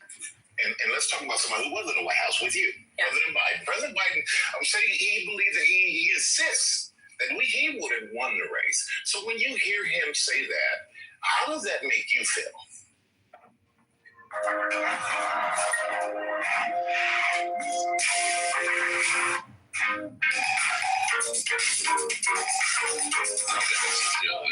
Dance break. Yeah, they had a dance break. I think that the reality of it is that for me, I'm not gonna predict what didn't happen. The reality is, and listen, I talk about how difficult January 6th was for me of 2024, not to mention 2020, when I fulfilled my constitutional duty and responsibility as Vice President of the United States and President of the United States Senate to stand there as the former Democratic nominee for president and certify the election. Because I believe very strongly that in spite of all the other nonsense that might be coming out of my former opponent, I was not about to degrade the role of Vice President of the United States around acknowledging a free and fair election and the peaceful transfer of power, which is part of the hallmark of who we have presented ourselves to be as the United States of America. When you said in the book, that's the first thing you had to do. Since I've ever had to do, Michael. But there are so many people out there who felt that President Biden shouldn't have run for re-election. And you wrote in the book that it was, quote, Joe and Jill's decision, and other Democrats decided it was Joe and Jill's decision. But do you regret not voicing your opinion in that moment? Yes, and I actually have reflected on that, and I've written about that. I realize if you did, I don't know, but I can only take responsibility for myself. And on reflection, and I talk about it in the context of asking a question of myself: was that grace to not bring it up to him, or was it reckless? And on my part, I do reflect on that and feel that there was a recklessness about not raising it with him. I talk about what was going through my head, right? And what was going through my head to not bring it up was that it would come off as being very self-serving and therefore maybe lack the credibility that it deserved. But I do think about it. And I also say, though, and I speak extensively about this, my concern about states, which was consistent and never wavered. When we sit here, as we sit here today, do you think he would have been up for running the country for 4 more years? Here's the distinction that I make. It's and having had the experience myself, it is one thing to have the capacity to govern. It is another thing to go through an election for President of the United States. So you are an athlete, you may appreciate this kind of metaphor. Running for President of the United States is like being in a marathon at a sprinter's pace with people throwing tomatoes at you every step you take. It is not for the lighthearted. It takes an incredible amount of endurance and stamina. And can you imagine doing it while you are also carrying literally the weight of the world as being president of the United States? So the distinction I make is about capacity to be president and what that election would require in that campaign, especially running against Donald Trump. Yeah, and running against Trump, he had to be angry and disappointed. What did he say to you? So he called me, and again, listen, this book, I am being candid in this book about behind the scenes what happened. And in a way that I hope is helpful for people to understand what that all was. And part of that call that he made to me the afternoon before the debate was to wish me luck, but also to talk about something that was more in his interest than it was in mine, especially in the context of that time. But let me also say this, that a large part of why this book has been written and why I wrote it is I really want to remind the American people, and there are so many stories I tell about in those 107 days being with tens of thousands of people, Michael, people who seemingly have nothing in common, who had enthusiasm and optimism and hope about the future of our country. And I talk about it now and always. We're living in very dark times. These are troubling times. And I hope and I pray that when people read this book, they will remember the light that they had that cannot be diminished by the outcome of one election or the existence of one individual. That light exists in all of us, and we have to see it in each other and let that propel us through these dark days. And we see your passion for politics. We see your passion for the country. You ruled out that you run for governor of California. That's correct. Are you ruling out a run, or are you ruling out a run for president in 2028? I'm not focused on that right now. I'm really not. I'm really excited about my book tour.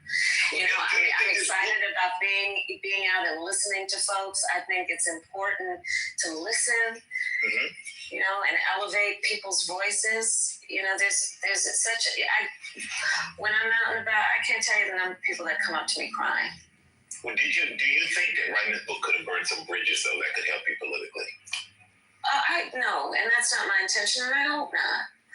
You know, if you're talking about the chatter about who I talk about, we have nothing but stars as far as I'm concerned in the party, and I talk glowingly about who they are and what they're contributing. And frankly, I think that part of the problem that we have right now in terms of the punditry is to suggest that we are waiting for a Messiah and the Savior and the saving message, instead of saying that we actually have a lot of stars who are doing very good work, pushing back, but also talking about what we stand for. And I think it's time that we also recognize that is counterproductive to keep saying who is the one, instead in front of us how rich we are in terms of talent. And let's support that. All right, they support that. We'll see if people will be supporting you if you announce you're going to run in 2028. Oh my goodness! I just buy the book. Just buy the book. Former President Kamala Harris, thank you so much for joining us. Yes, go out and buy the book. It is a great read. 107 days is available now. It's been 3 weeks since Peer Gynt. That was really good. It was okay. She definitely running. It was okay. She's not lying. Give me some depth. Y'all saying Who said that she's definitely running? Yeah, she dodged that question She running the other direction, hopefully. Nah, she gonna run again in 2028. I ain't got no doubt. I hope she has better sense than that. I don't want to see her dragged for this. don't want to see no woman running for president. Oh, y'all don't understand that black woman, that drop in tone. I'm not focused on that. That girl is not thinking about that. She done with y'all. Y'all played in her face. I agree. Niggas be thinking they still have the shit. Oh, no, she not. She not fooling with y'all. I don't know if she gonna win or not, but I think she definitely gonna put her hat in the race again. I hope she does not. I don't think so. That's his opinion. It's okay. She doesn't need. Let him have his opinion. No, we're not letting no more people She's a know. great life. Her cherry was already popped. Seriously? Yeah, her cherry was not a virginity cherry. I'm saying that I got you. you know she already let me was say there. She didn't win. She's like, Let me say this because I definitely was one of the ones that was like, okay, you know, I don't think she should have wrote the book, but like I also said, I feel as though don't make me read what you actually said today. You read your message that you sent me.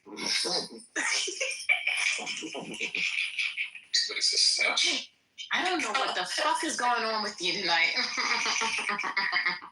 But whatever it is, I need you to throw it in the trash. Okay? It wasn't. Excuse me, ma'am. Excuse me. Go lay down. Go take a nap. So, like I said, you know, I was totally against her writing this book. But after listening to this message, because Mel sent it to me, and I sat and I listened, and I said, well, you know, I always felt as though there was more context than what was being disseminated right, amongst the airways, because I always know people always want to take your information. They're going to take what you say. They're going to spend it how they want to spend it. And, how she expressed herself today, I think some of the things that people have said in here today, she wanted to tell her side of the story. And that's what she did. She told her side of the story. I still have my own personal opinions when it comes down to it, when it comes down to the Democratic Party and how it might impact moving forward. But again, she spoke with decency and definitely did not put him down in any kind of way. I think she spoke from a politically correct mindset. Thank you for allowing me to share. First Lady, do you think that anything that she said, because you said, oh, now I've heard her side of the story, like there's like new information or like a revelation. Do you think that anything that she said was new or surprising? No. It was just the way in how she answered the questions. So, for instance, do you think that he should have ran again? She said, listen, it takes a lot to run. It's one thing to already be the president and have that weight on your shoulders, but then to actually have to still be the president while everything is going crazy and haywire, and you're running against Donald Trump. On top of that, being the president and running, you get tired. So, to me, that was her way of saying like she's tired, frustrated, and old, but not saying he's tired and old. If that makes sense. Does that make sense? That's some revisionist ass. Come on, like, do you remember how bad that first debate was? That dude was not even. Oh yeah, well the debate, like, it wasn't. Routinely the debate is what got him out. She was. But what I will say. Well, was I not talking, man? What's going on? Oh, I'm sorry. I didn't even get to a comma, let alone a period. My God. Oh, I thought that was a period. It did sound like it, but. Well, I mean, okay, maybe I took a half a breath or something, but like that was definitely not. Anyway, my point was that like we watched that debate with Joe Biden. That guy wasn't just a little bit off. Like that was a lot off. Like, and there's no way that just happened to be the one episode that he had during that time. Like, I mean, I don't know, man. Wait, can I trouble add to hearing that? that at this point. Can I add to that, Your Honor? I saw him immediately the day after the debate because he was speaking for the Gay Pride celebration with Elton John the next day in New York. And so I saw him feebly walking up to the stage, not having any real command. Like, he was fine, but he did not have like the gusto or the verve or anything like that to be able to campaign in the last stretch based on what I was seeing. And people were making up shit. I think it was Hunter Biden, like, yeah, he was on, Ambien or something. I'm like, dude, the debate was at night. Was he taking Ambien at 4 p.m.? Like, this was all fucking stupid. And the way they were trying to sugarcoat it, like, he just didn't look good. Like, we have to own it. So I believe that there were some issues with the way that they represented it. But the reality and the truth is that the president went to the debate after some travel. And he is older. So how the travel affected him should have been in the calculus for how he did that. My issue with it is the way that the Democrats, the so-called Democrats, dragged him around it. And I believe, my belief is that was it. Once the Democrats started doing that, there was no Democrat that was going to win. None, because it totally undermined the Democratic Party as a cohesive, as an anything. And so nobody could win. And Kamala, with all her issues notwithstanding, it didn't matter after that, after what was going on with him, but made legitimate excuses for what was going on with him, and not all that kind of bullshit. because presidents routinely have bad first debates. They routinely, every sitting president who has run for re-election has had a bad first debate. So you contextualize it that way, and you tell the truth about his exhaustion. But I mean, it's like fucked up. But the Democrats are cannibals, and I will never forgive them for how they handled the Biden situation. Okay, Dr. AJ. The people around him were lying to him. That's the thing. I actually think that Joe Biden cares about the country enough that if people were honest with him about how bad the polling was, I mean, in I agree. The Tapper, in the Jake Tapper book, there's they recount, and I'm sure that this came directly from Pelosi, because sometimes they're like, Pelosi thought, right? And so we know that Pelosi is the source. That she, that the dramatic scene of her going to him and saying, this is what the polling is saying. They're saying you have a 5% chance here and a 20% chance here. And it was all new to him. I think if he had really known before that fateful weekend in July that he would have dropped out of the race. But they were telling him that he could win, and he couldn't have. Yeah, I believe you on that, Kimberly, and I have no argument with that, because that's the way that you handle things. You handle them in private, behind closed doors, and you don't do things that humiliate a person.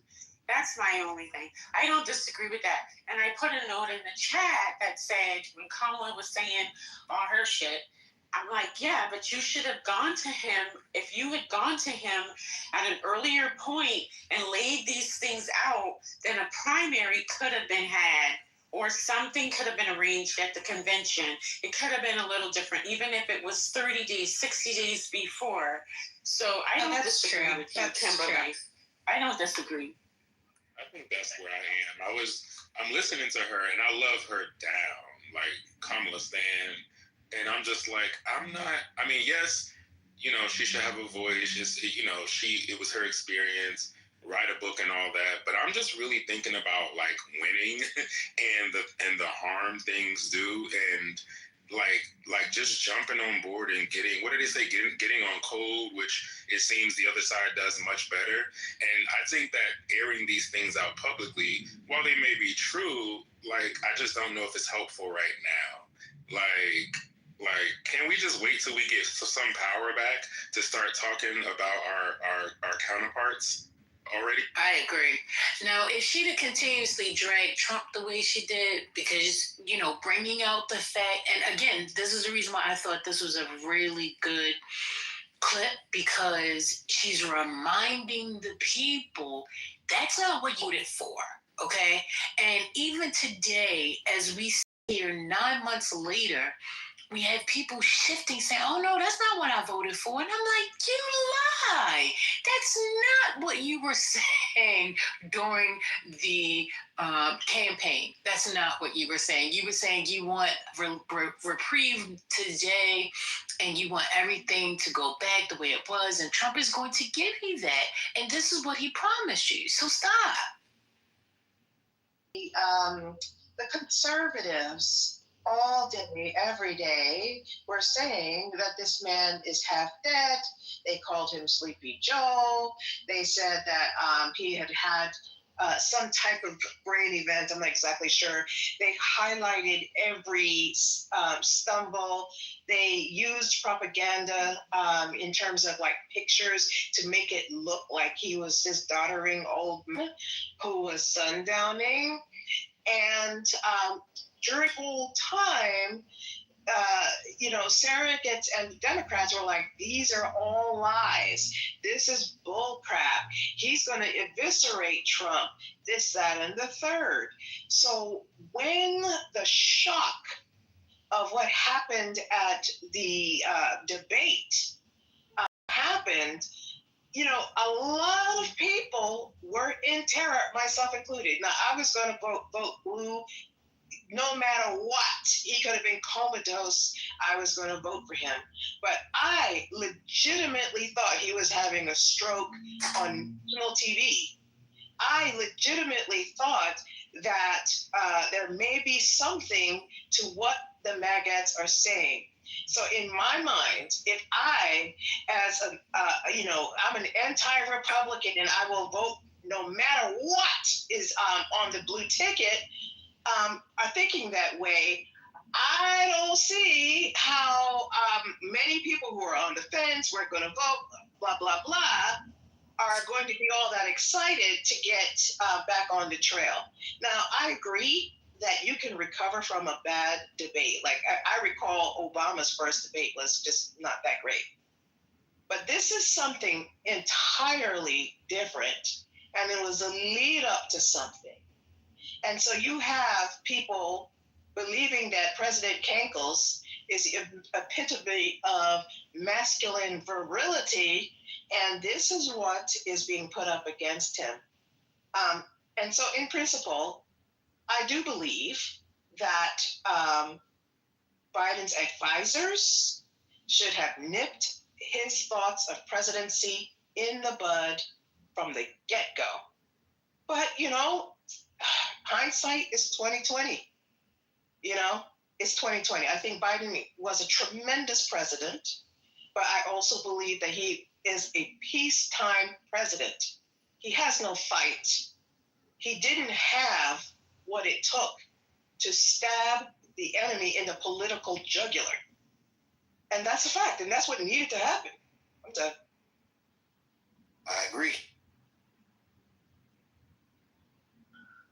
Yeah, the other thing is Biden, he went back on his promise because he had promised that he only intended to be a one-term president, and that he saw himself as a transitional figure. And that was the whole justification for even choosing Kamala Harris as the running mate, right? This idea of this new diverse generation of leadership. So he went back on that promise, but also if it had been sincere from the beginning, I think that they would have had, he said this, talking to me about how do y'all know this, but he had said he was going to be a transitional figure when he was running when he was doing the primary in 2019, because initially it didn't look like he was doing that well in the primary, and that was kind of his sales pitch. But the way that Kamala Harris was kind of sidelined as a VP, or not really brought in as much as she should have, if indeed he was planning to transition it all along. I want to say one thing just about Biden. Yes. And I said this on the man who showed up on the debate stage, and he actually was good. He was good, actually good. And so when that debate happened, I actually thought he was going to kick Trump's ass.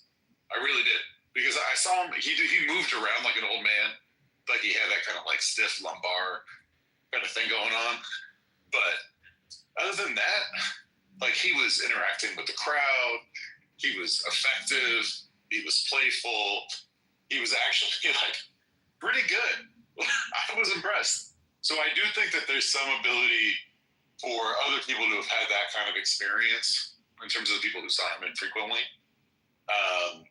And I do think that there's some people who earnestly felt kind of seems like he's okay, little, stumbly as an old man, but that okay. So I just want to throw that out there.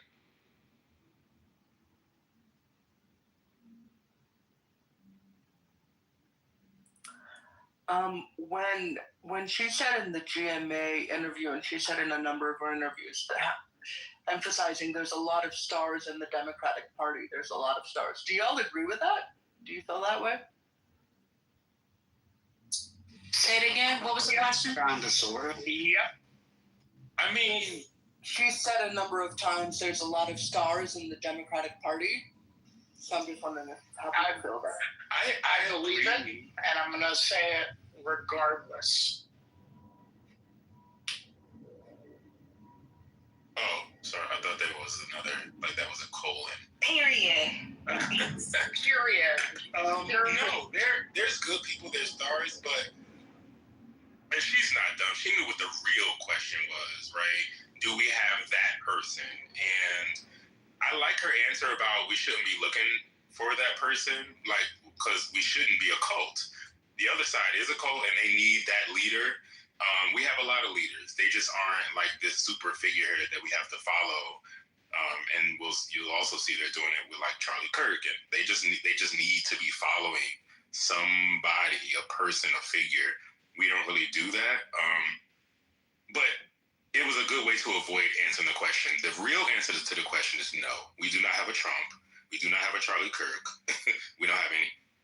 I mean, there's nothing to do that. What's going on? We just didn't have. Catch up. The Republicans, they don't care. What You is ask it them, saying? do we have stars? They will drag the bottom, their grandmother's cedar chest for Whatever the carcass, beat her chest, and say that person is great. What's going on? That's a This fact. is the problem. They'll kick somebody from the outside. I'm not That's why I talking. said what I I'm not talking at all. I guess my mic is broke. You're looking for perfection, and this is how losses are gained. What's going I on? get what you're It saying. doesn't matter if the person's perfect. You put them in the race and you push them. You push them, whatever it is. You get them to jump over the huddle, whatever. You support your person. This integrity and this morality and we're the better whatever. That's what's got us fucked in the game. But people Sorry, some of the voters chose Trump. The establishment people, the RNC people, they did not want him. The Fox News people, they did not want him. They tried to freeze him out. The Trump movement was, unfortunately, like a real quote unquote populist push. And so if we're gonna have somebody, our Trump, we have to have somebody who can do that, who can galvanize, who can draw people in, who has the charisma and the media savvy. I'm not sure if we're seeing. Or he just has his little niche population. But he has and rabid. he's somehow managed to outnoise the other people. I don't think you have to have that many people. We or you, whoever is supporting the person, that team just has to be loud. But he has rabid support, you know? Yeah, blind supporters. He has That's the cult the of thing. personality. Yeah, and Democrats are incapable of that because they gonna find. Which is a good thing, though. They gonna find the pill at the back of the sweater. Y'all, Inside of wait, the sweater. 2008 is not that long ago. Barack Obama had rabid support. 60,000, yes, 60,000, 70,000. Kimberly. Well, by the time, yes, that's okay. You know what? You're right. He had to work for You're right. it. Yeah, but Trump And didn't his either. supporters did that work and got the other people You're right. on board. Come on. Right, and Yeah, nobody. but Trump didn't have that support in the beginning either. That's my point. He turned his support into a cult, though. Like, he doesn't have support. Who fucking cares? I don't care if they join the cult. I want my grandmama, both my grandparents are dead, but I want my niece's grandparents to have their Medicare. Like, I don't care if the people join a cult. I don't have to join the cult. I want Medicare.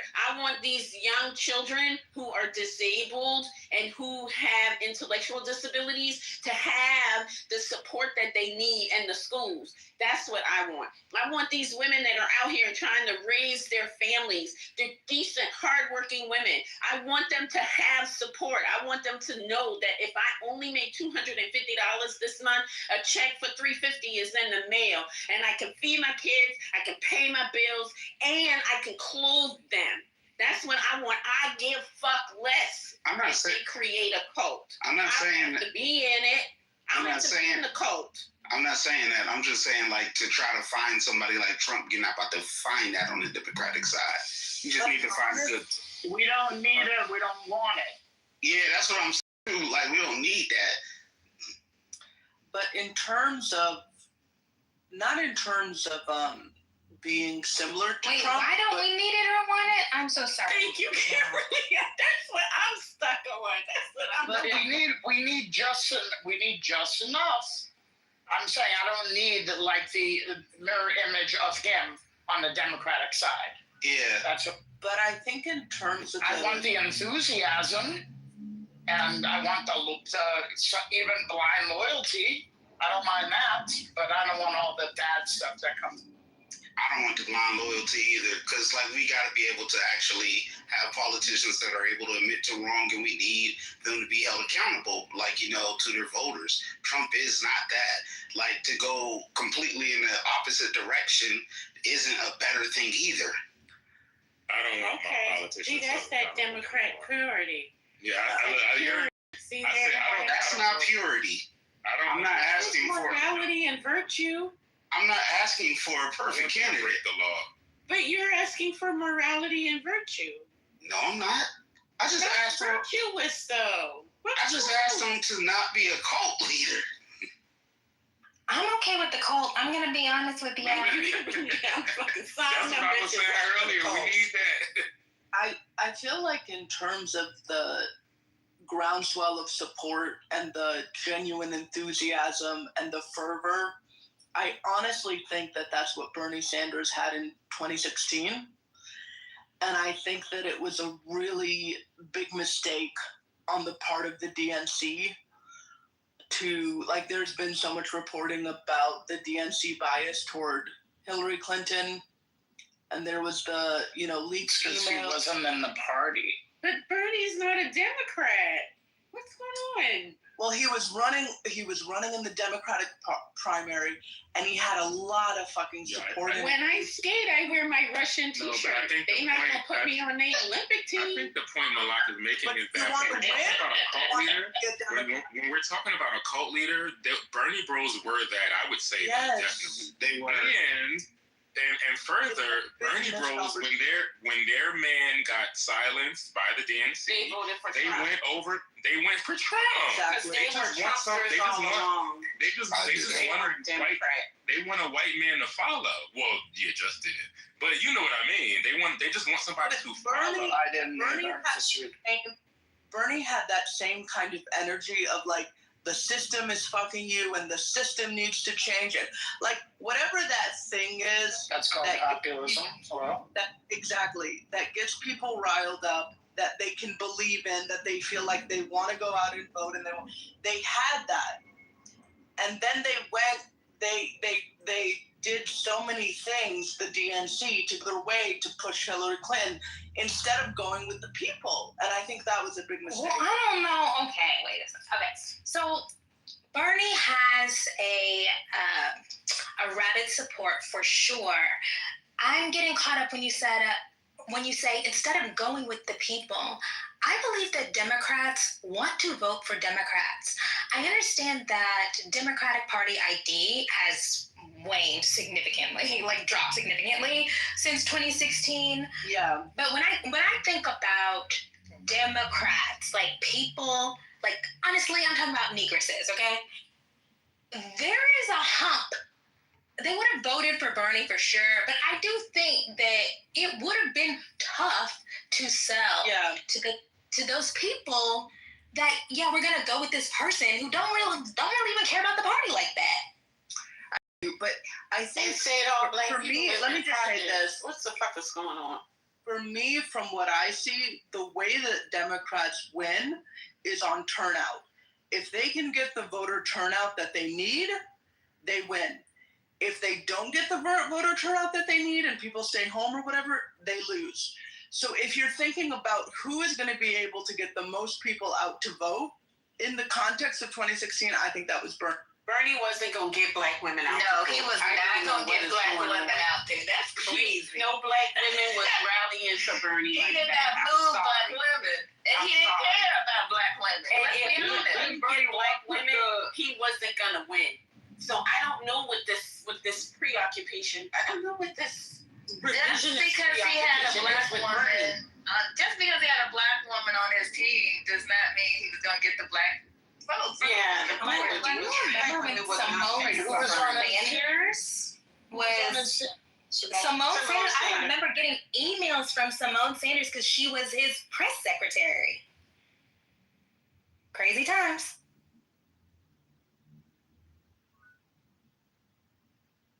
And I didn't really buy into that because Simone gonna go with her bag. Oh no, she's just he repelled black people when he didn't have to. Exactly. I have no idea, like, why. And you know what? I began to believe, and I could be wrong, but I began to believe that he is playing into racism as a strategy. And so I understand that he has a rabid base, but that rabid base cannot elect Bernie Sanders on their own. And, the very fact that a sizable number of them would defect to Donald Trump tells me that really that's not our candidate. It's not. Y'all watching the chat. Who the hell I see that. CNBC? Yeah. What's going on in the chat? Let me see what's happening. Them Bernie Bros pages were hell back in the. They want attention, and we're about to give it to them, but they could just stay focused. Well, I just asked if security is here. That whole thing, like all the Bernie Bros. Oh, so I'm not security. Great. Security. Let me just say this: I didn't like Bernie or Hillary at the time, so I can This call lady, I don't want you at the door. I'm gonna sit down. So let me just say this: I wasn't for Bernie or Hillary. I was extremely disappointed in that election cycle. But the claim that there was like a ton of Bernie Bros switched over to Trump just isn't borne out by the facts. You can look this up; it's been debunked a lot of times. It's not like substantially more than like other switches that happened between other candidates, like the Hillary voters not voting for Obama, for example. But you can look that up. I do think that there is a lot to be said for candidates who really have like the courage of their convictions generally performing better. There was a study that was done recently. I'd have to look it up, but I'm outside right now.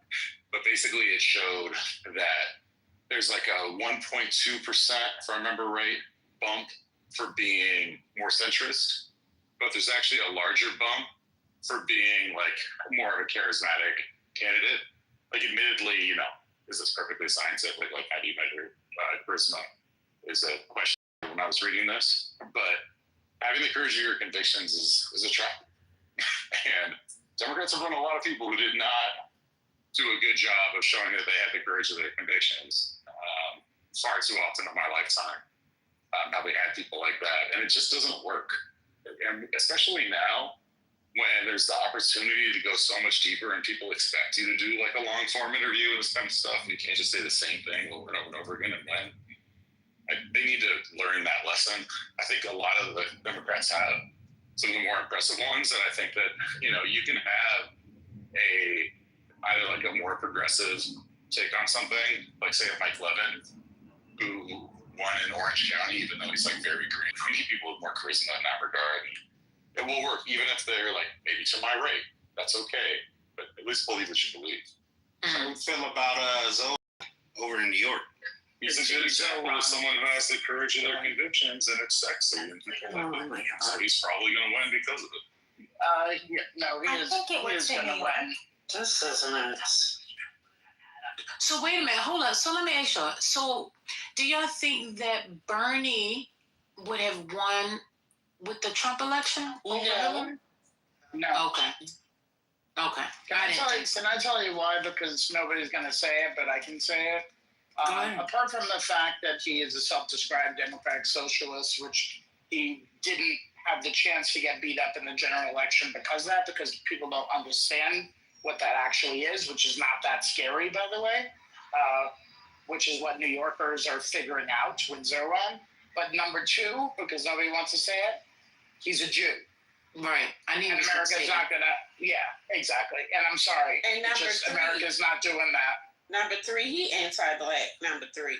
Oh, shut up. Yeah, that's fine. That's legit. I didn't know that. I'm just saying. Well, I'm just saying, she makes a fair point. I just think the Jewish thing is a non-starter. That's why I don't like even the talk of like, oh, Josh Shapiro should run. It's a non-starter for people. I don't think people understand how much of a non-starter it is. I don't know. I like John Ossoff a lot. He may well sneak by because he's from Georgia. Yeah, I was gonna say he might get a hall pass because he's a Southern Jew. Yeah, he might get a hall pass. Not a son. Oh. Yeah, he's Southern. He's from the South. But that makes a difference because you're from I think so. In national politics, I would think. But are we still on that to the point where, as in, given the current climate, people would still be like against vote for a Jewish man? Now so, more than ever, I'd say. Oh, sorry. Go ahead. No, I'm talking. I said purse. Well, so many people talked about the fact that Kamala Harris was even married to a Jewish man. So. I mean, she mentions it in the book, right? Like that was a big thing. It was a recurring theme that people brought. It's enough for people on the far right and the far left to rally around. I guarantee you.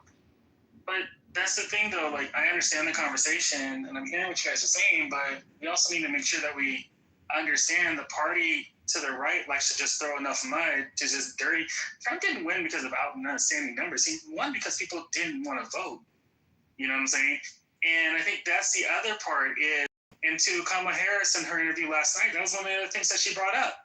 Like, is she going to have to go on stage and show people her vagina because they're like literally going to say she's not a guy? I mean, I've seen everybody in this room, pretty much everybody in this room who's debated. How many times do we have to have a stupid debate about how Kamala Harris is actually black? You know, and I think that's the real kind of thing that the next election is going to have to come down to is how do you handle all the mudslinging? How do you handle that the other party can just, I mean, Trump, like, what was Trump's platform? He came on stage. Thomas says, you don't have a debate about that. That's stupid. And you don't allow people to engage you in that. And you call it out every time. What does that have to do with what is at stake? Right? But there's some kind of investment that people have in securing blackness for certain people. And I think that's more of the problem, right? But I can say I've never had that debate. Never. I didn't indeed. It was so strange that was brought up. And I'm very politically active, just for the record. But that was never, being black was never a requirement for any of the previous people running for president. It just became this strong requirement for her for some reason. They had it for Obama too. Don't forget. No, I don't know. Was Obama black enough? Oh, yes, it was. Remember when they tried to declassify Hawaii as a state?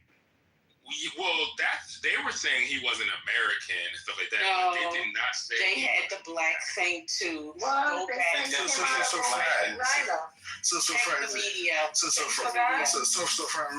you recall, right, you may not, but like I remember when like Obama was actually suffering pretty significantly against Hillary Clinton because like his black card was kind of the black vote. Right, exactly. With the black vote specifically. Thank you, Dr. A.G. And his black card was kind of being measured against Hillary Clinton's to a certain degree. Looks like he was married to the one who played the saxophone. No, because of Hillary Clinton's own record. Record, exactly. Her own record. Okay. And it was actually Bill Clinton who kind of got her in trouble. So what we're saying is anybody with dark skin who runs, regardless of all the white presidents we've had, anybody with darker skin, we're going to say, how dark are you before we can vote for you? Are you listening? Listening. No, I am. But the race thing. Go ahead, Kimberly. Okay, so the race thing, I think, has two things in there. One is, are you a liar, right? I think a lot of it was people being like, can we trust this person? You know, the lying Democrat, she's just a lying, conniving, whatever. There's that. And of course, that's tied to misogyny. Because Trump is trustworthy. Right. That's the thing, right? But there's already this thing about the Democrats. The Democrats, all they do is lie. And then there's women lie and they manipulate. Okay. But then the other thing is there is this racial identity post first Black president, I think takes on a new meaning. And we get this ADOS thing. We get this FBA thing where people are much more or provincial, right? They are much more like, this is mine. You can't take this from me. You're trying to steal my identity from me. And I think a part of that is social media and the internet. And so Kamala is like in the center of this swirl of cultural shit. You know, people already were like, we had a Black president and he didn't do anything for me. Mm-hmm. And then we have misogyny, and then we have FBA. It was too much. Yeah, I get that. And Kimberly, my thing was when I said to Ron, are you listening? My initial point was you don't engage at that level, right? You don't debate another person's Blackness. Like, what is going on? What's happening? What's the investment in doing that? That was my question. And of course, you know, I understand what the investment is, but the question remains. Dr. Bahut, when you have like what she had to go through and what she experienced when it came down to, because even Trump said it on stage, I think during the debate, you know, she's not even Black. He said it at that convention. What was it? The journalist convention, the Black journalist. Yeah, exactly.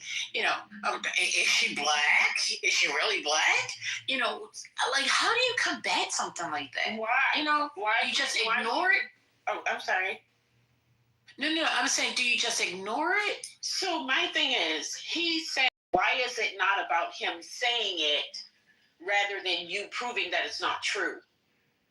Because it was eating into the base of support that she needed to win the election. So the people are like, maybe she's I'm sorry. Black.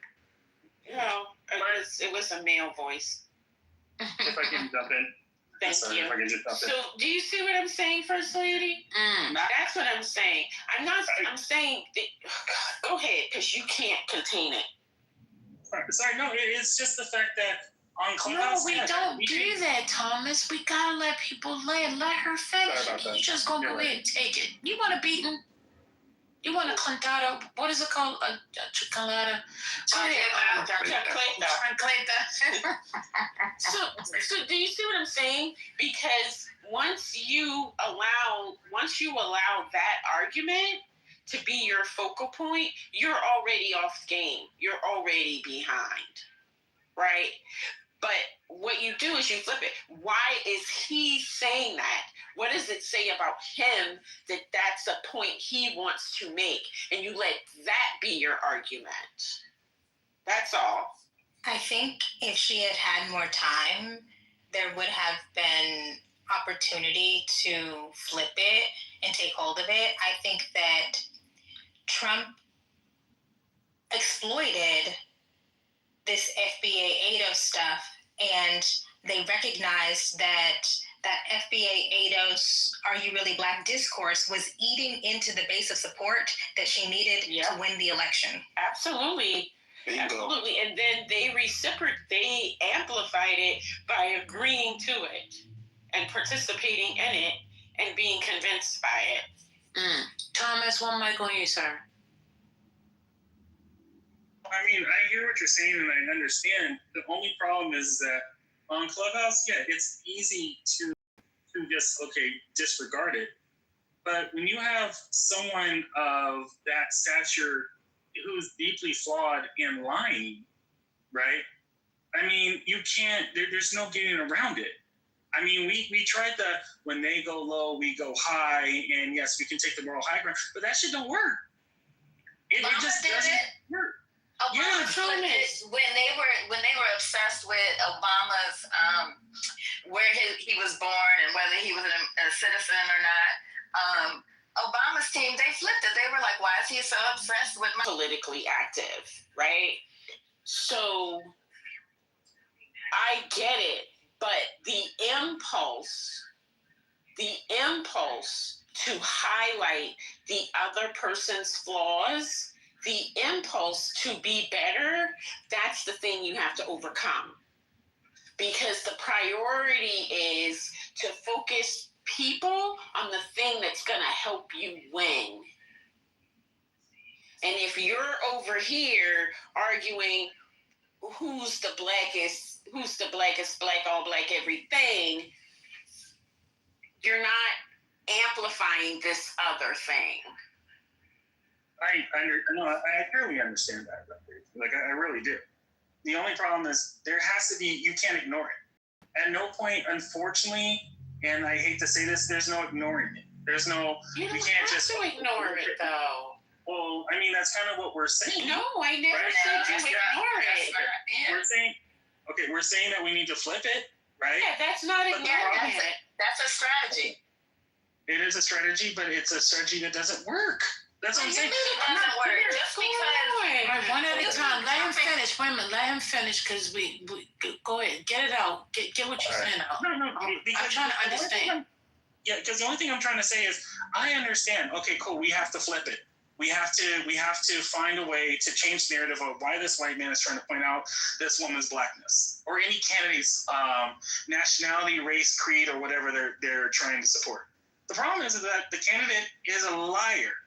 And I was said last night with Kamala Harris, I'm going to lower the bills, but by the way, Kamala Harris isn't black. And it's going to be, and I think the next candidate that's going to come after Trump, it's just going to be 20 times worse. And that's the problem. I'm sorry. Okay. Okay. What you're stuck on is, I'm sorry, I thought you. No, yeah, he's done. What you're stuck on is proving the other person bad, or thinking about how bad they are. No, I'm not. I'm really not. No, I'm not. Stop, please, putting words in my mouth. You just said that, though. I know. I'm trying to say there needs to be another strategy besides trying to take the high road. I'm sorry. Okay. All right. Communication. Nobody said the high road. You're misinterpreting what I'm saying for the very reason that I'm saying it. Because the idea that you would not combat this thing head on is seen as either ignoring it or on the high road. And I'm saying that there are different ways to combat it without getting dragged down into an argument that you cannot win. You can't win the argument on is this person black? You can't win that. There's no winning. So what you do is you leverage the question. What does the questioner, what is their investment in that? And how does that serve the country, right? So nobody's saying you ignore. Nobody's saying take the high road, right? It's just a different strategy you can't win. You're just going back and forth forever. That's all. Yeah, Thomas, you said that he's a liar. So it's a waste of resources to try to combat directly what he's saying if we're starting from the framework that he's a liar. It's futile. So you have to come up with a different strategy. All right, Malak wants to speak. But let me ask y'all this real quick. So are you saying, really what I like is examples, because maybe for, Thomas, I see Brooklyn saying, she definitely sees why Thomas is frustrated. Maybe because the way Dr. A.G. and Johnny's are structuring it, it's hard to get an idea of what that example could be. So if you ladies could give us like an example, okay, that was said. Now, what do? You're saying to do what? Like, give me an example. Is there an example that you can give? Well, I named what Obama did as an example, but Thomas jumped to right. But we got. Let's deal with for Trump person. It's always a two-prong approach. Just like earlier in the conversation, we were talking about how Kamala needed to respond, and I said, you do a two-pronged approach. She doesn't have to be the one that does the clapback. Okay. You designate, you delegate. You have surrogates that do that. You know, like the principal doesn't have to be the one that matches the same energy. She just has to focus on what her strategy is. You have other people that do that. It's all you don't have just one course of action, and your course of action doesn't have to be a reaction. I think that's where we get into problems when we're trying to triage everything. And it's simple, right? He's over here trying to get y'all to figure out if I'm black. I'm over here trying to keep your companies in the black. What do you want? That's what I'm talking about. No, that is far. Just move it, but pivot. You use that. That's good. That's good. I like that. But this have to be strategic and savvy. Yeah, I agree. For sure. I'm sorry. I am just so excited. The difficulty is that she inherited these campaign people.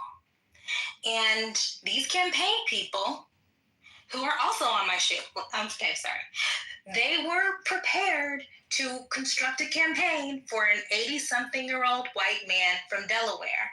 They weren't prepared to construct a campaign, meaning messaging, counter-messaging, op-ed researcher for a Jamaican and Indian woman from California. And so if there were competent strategists, media messengers, then that probably could have happened. It's not happening with Jen O'Malley Dillon as the campaign manager. Like, they just didn't know what to do with her. Yeah, I just wanted to say the other thing about it was, and it was genius when Trump did it. So, it's kind of hard to defend because now you're catching it from one side, but it's honestly a criticism that he just co-opted from your own people. Anybody who is even vaguely familiar with these conversations could have seen that coming from a mile away. You don't see it coming from a mile away. I already said why you wouldn't see it. But yes, they just weren't prepared with adequate messaging. And she's a woman, right? I'm sorry, my last thing is, it's difficult to compare Harris to Obama because men can do things that women can't do. I came away from this book liking Harris a lot more with the better understanding of all of the landmines that she was trying to navigate. You want to be strong, but women succeed on the national stage when they are seen as a connector. What was the word? There's a word for it. You have to be a unifier. You can't be on the attack. You have to be conciliatory, right? Bringing people together. So when you're getting all of these nasty attacks and you don't have infrastructure to counter message effectively, you're just out there.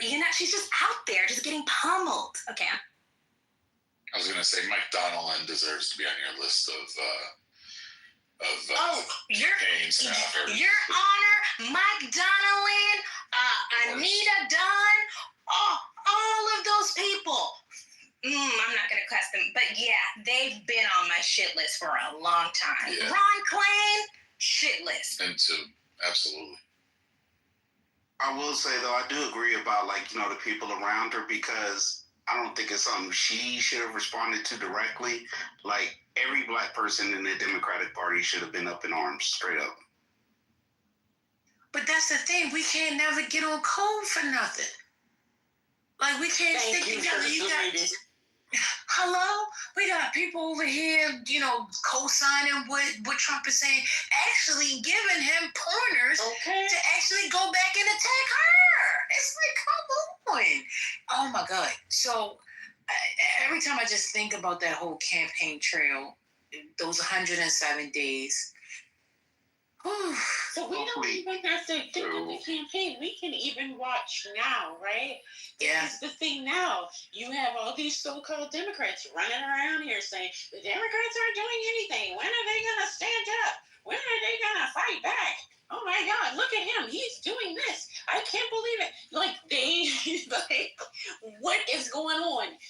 Nobody is above critique. Without a doubt, nobody is above critique, right? But circling the wagons is a thing that Democrats really need to learn. It's not that hard, and they really need to learn it. They are their own worst enemy. They give their enemy all the ammunition they need to take them down. And until they figure that part out, it's always going to be this back and forth. It's always going to be that So, way. Doctor, did it ever go more so normal? My bad. Oh, Brian wants to speak. Malak never got a chance to get the mic back either. But Doctor, quick question. Is there ever a time where the Democrats, you saw how like Mike Johnson and them, he couldn't get his base together and, the Republicans when it came down to voting and stuff like that, but they kept on meeting, they kept on talking, they kept on communicating, and they left the Democrats out so that they could hash it out because they weren't all on the same board.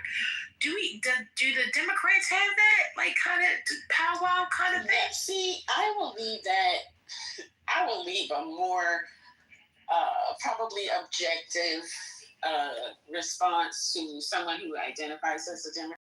As somebody who does not identify as a Democrat, I would say no, the Democrats aren't really capable of doing that kind of thing because their principle is the principle. And they organize around the righteousness of the principle. So they don't want to be seen as the people who are violating. They don't want to be seen as the people who are not doing the virtuous or the moral or the right thing. And I think that, I'm sorry, I think for the past 15 to 20 years, that has been a handicap for the Democrats. But I'm biased, so somebody else may be able to give a more objective answer. Electorally? Or, I should not say electorally, that didn't make sense. Do we mean in Congress or out in the world? In Congress. Oh. In Congress. Because, I did read Nancy Pelosi's. Okay, it's been a long year. And Nancy Pelosi wasn't really. Book, by the way. Yes, and especially I wasn't expecting to even care about. She spent a lot of time on some of that legislation stuff. Okay? Right, but she got it passed. She got the votes. She kept her caucus together, and she talked about how good Harry Reid was at keeping the caucus together, getting people in line. And now that Pelosi, I don't know. We're never gonna get another Nancy Pelosi. The other thing is, you gotta think, once Obama became president, the way the politics work changed. There used to be, different factions within both parties, the Republicans and the Democrats. And the Republicans, when he became president, they just locked in, no matter what, anti-Obama, we don't care. And it continued with Trump, and it's even worse because, like I said, cult of personality. The Democrats still work in that old normal way of politics. So there's going to be disagreements. They may have legitimate concerns where they're not going to agree with another Democrat. And that's not wrong. That's the way it's supposed to be. However, the way our country is fucked up, so it makes it ineffective. Brian, Young, and Malak, y'all still haven't had a chance to get in there. Brian, Malak, Brian. I was just going to say to what Dr. A.G. was hitting upon. It's that adage, I'll say I've heard it for decades, that, Democrats fall in love, Republicans fall in line. I've read a lot of Bob Woodward's books, over the first, time in office, and I continue to plug his audio book, The Trump Tapes, and it's his interviews with him throughout his first administration, and how it's not just him, but some of the people around him, and he after the grab him by the P video came out, how the Republicans facing the camera were all in line, but behind closed doors, they was like a hair, that close to trying to get him off the ticket. And it just reminds me of, speaking from my experience, my family, I assume many of us have had this where, like, look, if you don't argue in the streets, let's keep that in-house. They are consistent with a united front, even though they don't like the people that are in their team, but they continue to have a united front. But behind closed doors, they panicking. They trying to do what they can to get the ones that they know are damaging to them out of the way, off the ticket, out of the party. But then, I don't like using either absolutes or generalizing all of us. But I will say I would assume many of us, when we look at Mike Johnson, hell, I call him Bitch McConnell, but that's just my personal grievance. But these cats in front of the camera are all, everything's great. Hey, tell us about the Republican from Ohio who is, I'm drawing a blank on him, but the one who has some alleged history of turning a blind eye to what the wrestlers at a college. Jordan. Thank you. I couldn't remember. One would think I'm in Ohio right now. But anyway, in front of the camera, they're like, everything's great. And that's one of my criticisms, and just grinds my gears with the Democratic leadership or party. This is the references to times past. I take that with a grain of salt. This is uncharted territory, and trying to play fair, trying to play by the rules in a fight when the other side doesn't acknowledge there are rules.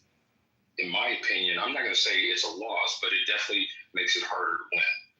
But respectfully, Brian, it's not true that there were Republicans who came out and to resign. The current Senate Majority Leader was one of the people who said after the grab him by the P thing came out that Trump should step aside and let Pence take the top. But there were other, I wish I could remember other names, but there were other senators. I think that both sides do the thing where we pretend like the other side is so together. No, there's a lot of discord on both sides. Trump basically has bullied like 10 people out of not running for re-election at this point. I think that Trump has a thing where he just will keep plowing ahead no matter what. It's the shamelessness of Trump. It is the I don't give a fuck. Like, yeah, I did say that, but I'm not dropping out. So, it's almost his, actually, I was going to say it was almost his willingness to, bring the party down, but I'm critiquing Biden for that. But, Trump could pull it off, though. He knew he had the support. Oh, that's the big difference between Trump and Biden. Didn't, speak on that more vocally. Yeah, I acknowledge during his first term, the orange one, there were Republicans who were like, but I think you said it better. He's a bully. And it's like, he doesn't take no for an answer, which is obvious by how many sexual assault, seems consistent that Democrats fall in love and Republicans fall in line, no matter what. You're not lying about that. We just need somebody that we would lay down in traffic for. Because you got to remember, with the first time Trump ran, he said all that crazy stuff about Ted Cruz. Ted Cruz said, I'm not going to endorse Trump. He went up right before the national convention and said, vote with your lead, all this stuff. And then, shortly before the election, he goes and he's like, you know what? Trump had a good list of candidates for, the Supreme Court, and he fell in line. A lot of them, pay that lip service all the way up until, the actual point of where you got to put that, where the rubber meets the road, and then they'll back down with them. That's a fact. Well, the thing is that why are we acting like it's a magical thing here? The problem is that when you have propaganda supporting or saying all the nonsensical shit that you're saying and spewing, there's some point where the fact is the power is the people, right? Because those same senators that you were talking about, Kimberly, that didn't want to vote for Jim Jeffers to be Speaker of the House, those same senators got all death threats. And all of a sudden they wanted to stand locked behind Trump, And I think that's the real essence here, is because of the fact that you have someone that spews this nonsensical crap, and then suddenly all his people want to talk lockstep. It's the weirdest thing. When you talk to a lot of Democrats, we have a lot of different ideas about what we should do. But you talk to a Trumpian, their whole ideas are exactly the same, which means that they only get it from one damn source, which is Trump. It's not magical. It's just that's the reason that Russia put in what?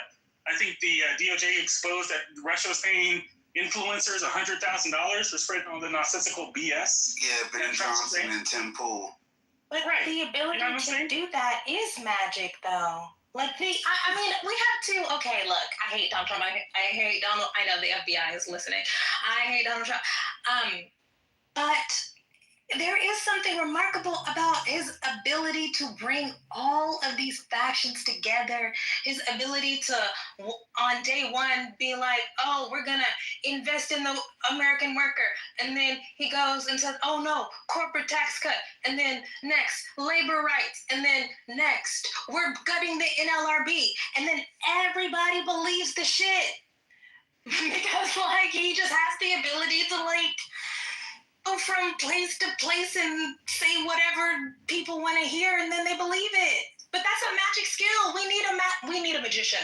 We don't need a liar in the office, but because here's the thing: his ability to lie is his what we want to call magic skill. But the truth of the matter of fact is, a lot of it has just been bullshit talking points because he can point to a common enemy. It worked for Adolf Hitler. It worked for every other third party, every third dictator, and it's working for him now. Oh, I'm sorry, your bills are too high. It's because of all these illegal immigrants coming across the border. I'm sorry that your gas is expensive. It's because of all these illegal immigrants. Whatever your problem is, insert X. Right.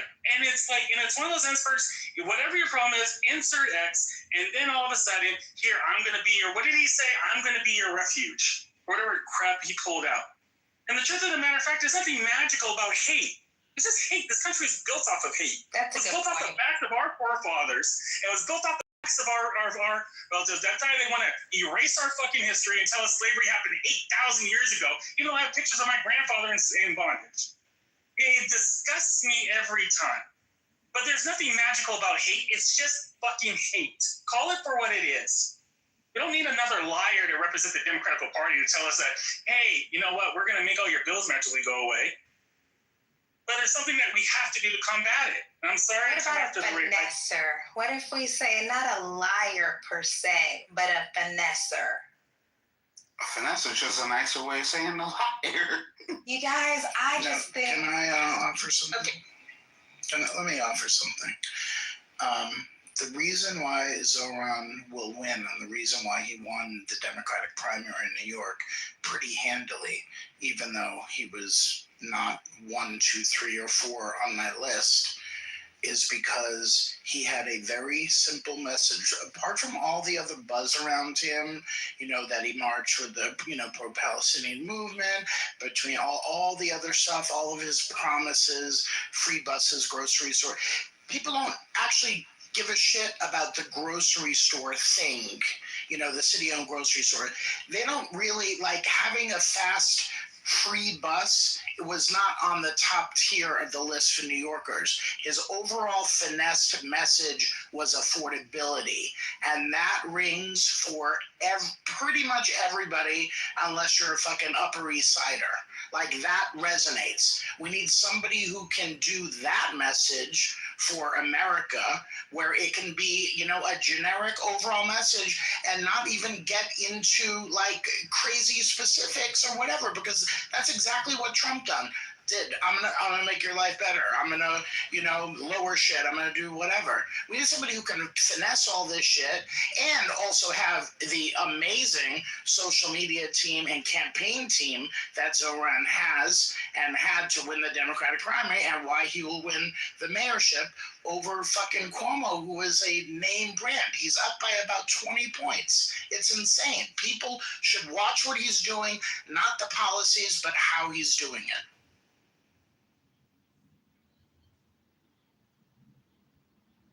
I fucks with that.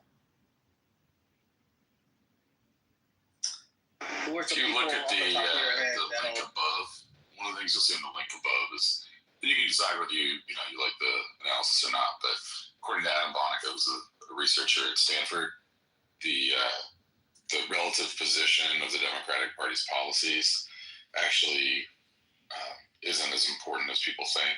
In fact, what he actually found was that leaning to the left actually boosted turnout in most of these elections and made them more successful. So it's worth considering that. I don't actually necessarily think the left-right thing matters as much as just having a candidate like Zoran who's willing to just like stand up for what he believes in. I think you can be a centrist and do that. Although most of the centrists haven't been doing a very good job of doing that since Obama. I think that. But there is a way to win by just. Yeah, this is good. Thanks for sharing. I'm with Scotty. You need a jingle and a question. What if we had this? What if I could do this? It's like Roosevelt, These are the 4 freedoms. We didn't tell you I was gonna get it for you. You need a jingle. My baloney has a first name, like that, Something people catchy, people remember it. They associate it with you. I like Ike. Yeah. I'm just wild about Harry. Okay, exactly. I like Ike. I like Ike. 1 year one for JFK. Wait a minute. What y'all telling some nursery rhymes I ain't never heard of? What's going on? You 86 years old. You should have I'm 87 and get it right. Did somebody just call me stupid? No, that was Bill Clinton's thing in '92. Stupid, yeah. That was Carville, I believe, who got that. Yeah. So what happened to the tricky comebacks, to the slick talkbacks? What happened to that? Oh, I don't know. I feel like they gotta get better people. The people, some of those politicos, they're too invested in the formula, and you gotta get people who can, But there's something to be said. So is it because they're more experienced, and I'm trying to stay away from the word, but outdated, perhaps old? Kamala Harris she had a part of her team that was really good at like clapbacks and witty comebacks and stuff that really gets people energized. They just weren't given the latitude and the leeway. Like they didn't really let them do their thing until like the convention, which was kind of late. Like I put in the chat, if you all watched the convention, they were like really good at trolling the Republicans. Does anybody remember like the signage, the light spectaculars they put on the buildings across from Trump Tower? Mm-hmm. Yeah. No, I don't remember. Wait. Yeah, like because he was one of them was like, I can't remember exactly what it was, but Trump was always obsessed with the size of the audience and the crowd. So they had like this huge like life size. It was like a projection onto a building that was right across from Trump's hotel that said something about the size matters or something like that. But it was witty what they said, but it was like a genius troll. They did that a couple of times. But they weren't allowed, like it was like they just gave them little pet projects to do instead of like really letting them go. and do what they could do. Remember when they were taking pictures of the audience crowd of when Trump was at the audience and he couldn't even fill up the upper room, the upper seating, and then all of a sudden Kamala Harris, and it was like literally standing room only. And they used to just post pictures that used to just piss him off to no end. I remember that part, John. That shit was hilarious. I can't remember who it was. One of the speakers made a dick joke. I can't remember who it was. Oh my God.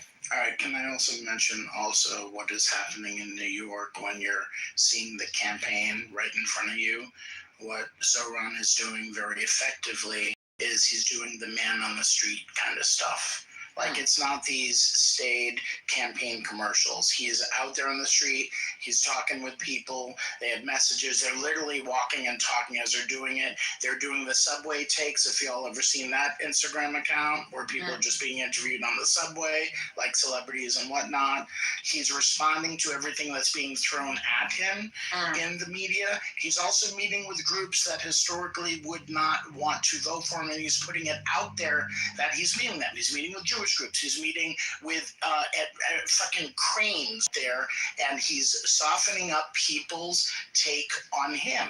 And the benefit of what he's doing right now for the Democratic Party is that the election is this November.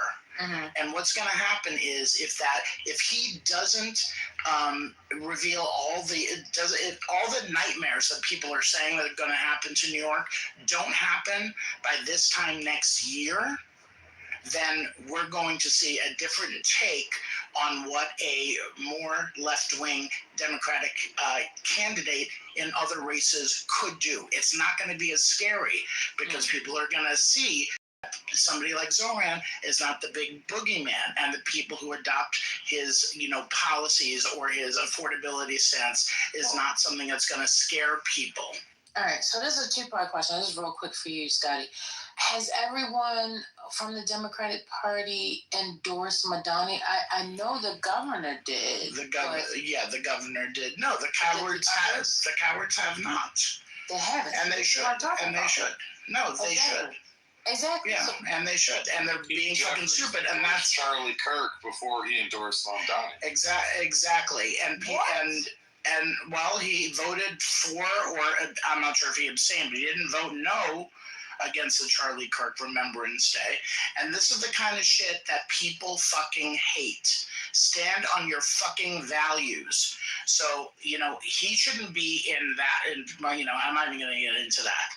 But Schumer and Hakeem Jeffries are failing Democrats right now. And they're doing so by not endorsing Zoran in this. He is a Democratic Party candidate. In what world is that candidate not being endorsed by other Democrats who live in New York City?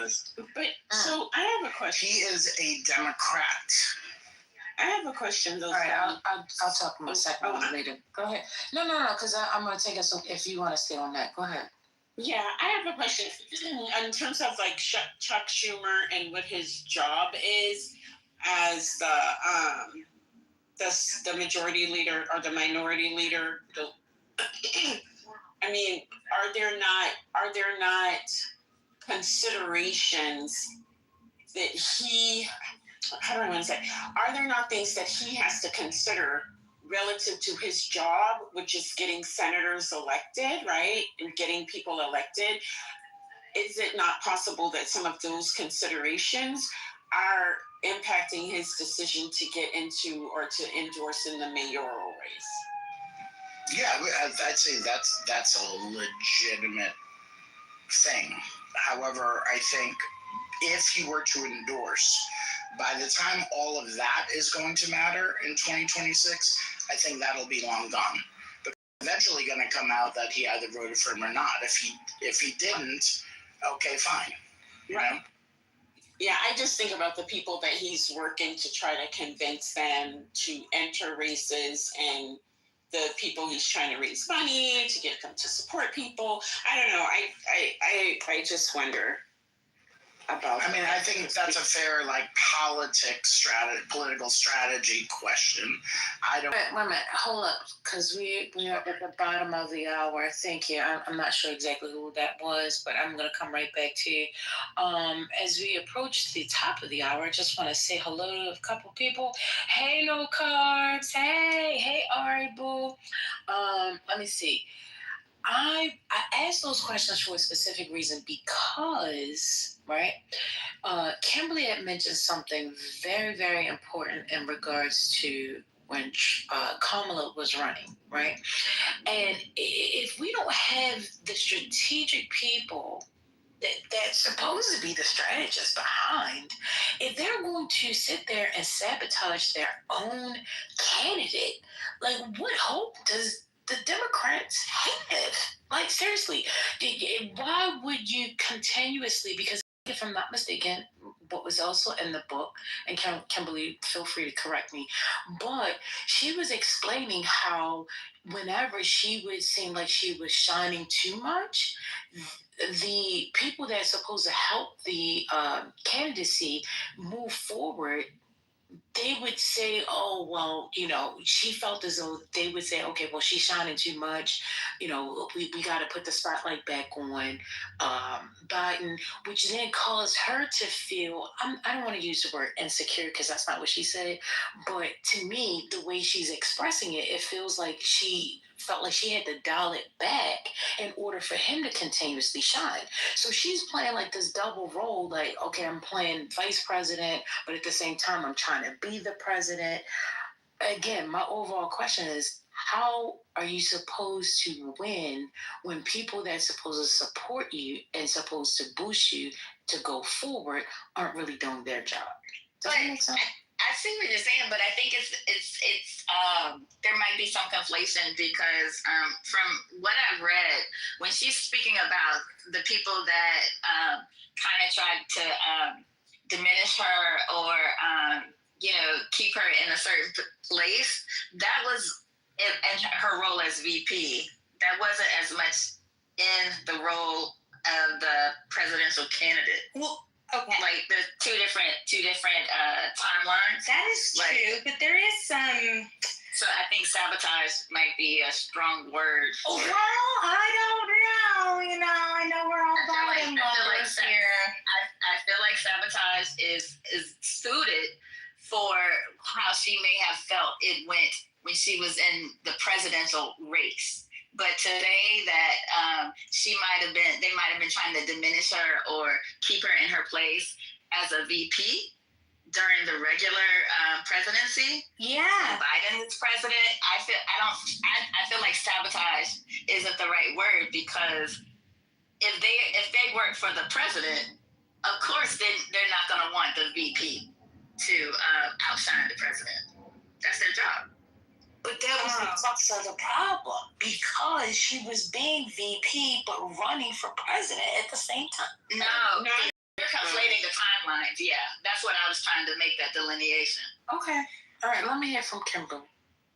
Oh, okay. So the sabotage for me comes in when Joe Biden is I don't know if it's historically, but maybe historically, if you cut Trump out, an almost historically unpopular president, and Biden is making it really clear that the real numbers, that he is very unpopular, that he was on the way to losing, but still he keeps reinforcing to Harris that, he calls her kid and all of this kind of stuff, that they are a team and she does not need to move away. And then, of course, there's the story that's gone viral about him calling her right before the Trump debate and kind of almost rattling her a little bit. Yeah, what is that story? Sorry, Kimberly? I fucked up. No. Prioritize Clubhouse. It's okay. Go ahead. Somebody else wanted to speak? Well, just because she was asked about this at the GMA interview that Mel played earlier, and they were like, we heard that he called you, or you wrote in your book that he called you before, and that upset you. Can you tell us more about that? And she touched on it lightly, but she pivoted quickly because I think obviously she didn't want that to be like the headline. So she was like, he was asking me to do something that was more, you know, in his interest than mine. That's kind of all she said about it. So I'm very curious about this part of the story. So she stated in the book that he called her and said, "My brother's head, you're talking shit about me. And I want to know what you're saying and if it's true." This is minutes before she was to step on stage to debate the orange, you know, rapist that has, you know, things with Jeffrey Epstein as a dementia-driven Tylenol weirdo, him. And so what we saw is an explanation of how the Biden team, she was careful to name Biden when she needed to specifically give examples of what Biden did, but also made clear to differentiate between him and his team, some of which were on her campaign. So the campaign / Biden team undermined her as VP, and it is not true politically or historically that a vice president is not to shine or never have moments. Vice presidents have been given multiple moments to shine. Biden was given moments to shine. Al Gore, I mean, we've had multiple presidents give their VPs those moments to shine because the role used to be that your VP is your successor, that the VP is going to run. That's how it's always pretty much been. I mean, it's just that's just how politics work. So for his team, she specifically wants to make sure we know it's the team, to not allow her wins with what she negotiated in Guatemala to mitigate some of the migration that was happening from Guatemalans to the United States when she was, quote, sent down there, honestly, in my opinion, in a lot of folks' opinion, to do a suicide mission of figuring out what was going on with the border, why the migrations, why the crossings were happening. That was a tough, unpopular thing that they wanted to send her to go do, the dirty work. But she went and did it, as a public servant would. And when she was lambasted on Fox News and being called the border czar, the White House refused to push back. They refused to counter. They refused to respond. When she went and got the agreement with Guatemala and some of the other Latin American countries, they refused to let her go out and explain what she did to tout it to the world, to name it. No one knew it existed. Everyone just thought the border was a mess. The bipartisan border security bill was the thing they were working on. No one knew anything about what she was doing. But we all online were saying, "Where is Kamala for 4 years?" Everyone said, "What happened to her? She's gone. She disappeared. They're hiding her. Why is she in hiding?" She had a speech on Gaza that she gave that was incredible, that they hated, to the book, that they hated. And they told her, "You gave the speech too good. Your speech is better than his." Well, guess what? His speech is insincere because he says, "I am a self-proclaimed Zionist." Of course he doesn't get a fuck. So what are we talking about? She was better in the role in many areas than Biden. And that is not her fault. She should be able to pick up the slack. And the way you know, makes folks excited for a midterm is to say, "I know Biden is getting older, but we have this young black woman here who is extremely accomplished. Look at all the stuff she's done." That's how you actually help the party stay confident in a particular administration and not have a red wave. We're lucky we didn't have a red wave because we didn't know what the hell Kamala was doing. We only had the information that, oh, okay, they got the bipartisan infrastructure bill passed. Okay, cool. They got the infrastructure bill and the Inflation Reduction Act. Cool. And that's pretty much all we knew. And she's right to say we should have focused more on meeting the needs of folks immediately with child care, with paid family leave, with expanding and making permanent child income tax credit. Like, there's all these things she talked about in this book that everyone does. Oh, I haven't. And understand, I'm done. I'm going to be quiet after this. I just wanted to say there's a lot of things. There's a lot of stuff she said that is true. She should have been given more of an opportunity to shine. We would have known way more about what she was doing. We would have had way more confidence in her when she decided to run, right? And we would have, I think, also had him not run at all and allowed her to be his successor. She was undermined. I don't understand how people don't understand this. Oh, While we're under the topic of I'm sorry. We can't. I have to keep talking. So back to the story. I'm sorry. I have that thing. You have to water your relationships, nurture your relationships. Okay. So the big call that I know Harris did not want to talk about because she did not want these quotes, like her real quotes. Okay. So it's before the big debate with Trump, and of course she fucking killed it, like blew him out of the water. But immediately before that, Joe Biden calls her and says that his brother, that he's been talking to his brother, who is like a mover and shaker in Philadelphia, and his brother is reporting to him that Kamala has been going around talking shit. I mean, obviously that's not the words that she uses in there, but right. And that she was minimizing Biden in order to separate herself from him. And they have a conversation, and then he also, during that conversation, according to Harris, says he talks about his debate performances, his great debate performances, and she's like, I cannot fucking believe this. Like, this is the most important thing I'm ever gonna do, and we're talking about your debate performance? Like, what? While we're on the discussion of and then, I'm so sorry, I'm still talking. Yes, ma'am. And then, you know, she talks to Doug Imhoff is there, and of course, like, he's pissed, and he, like, encourages her to let it go. But basically, she channels that frustration, that anger, and she freaking whooped the shit out of Donald Trump. But yeah, Joe Biden also he's a little shaky in this book. Sure, you're right. But while we're in the discussion of vice presidents that shine, and Kamala Harris was certainly shine, but I think a decision maker could come into question if she's bringing some energy to the table. She's articulate. She's a nice looking woman, a lady that appeals to a lot of people.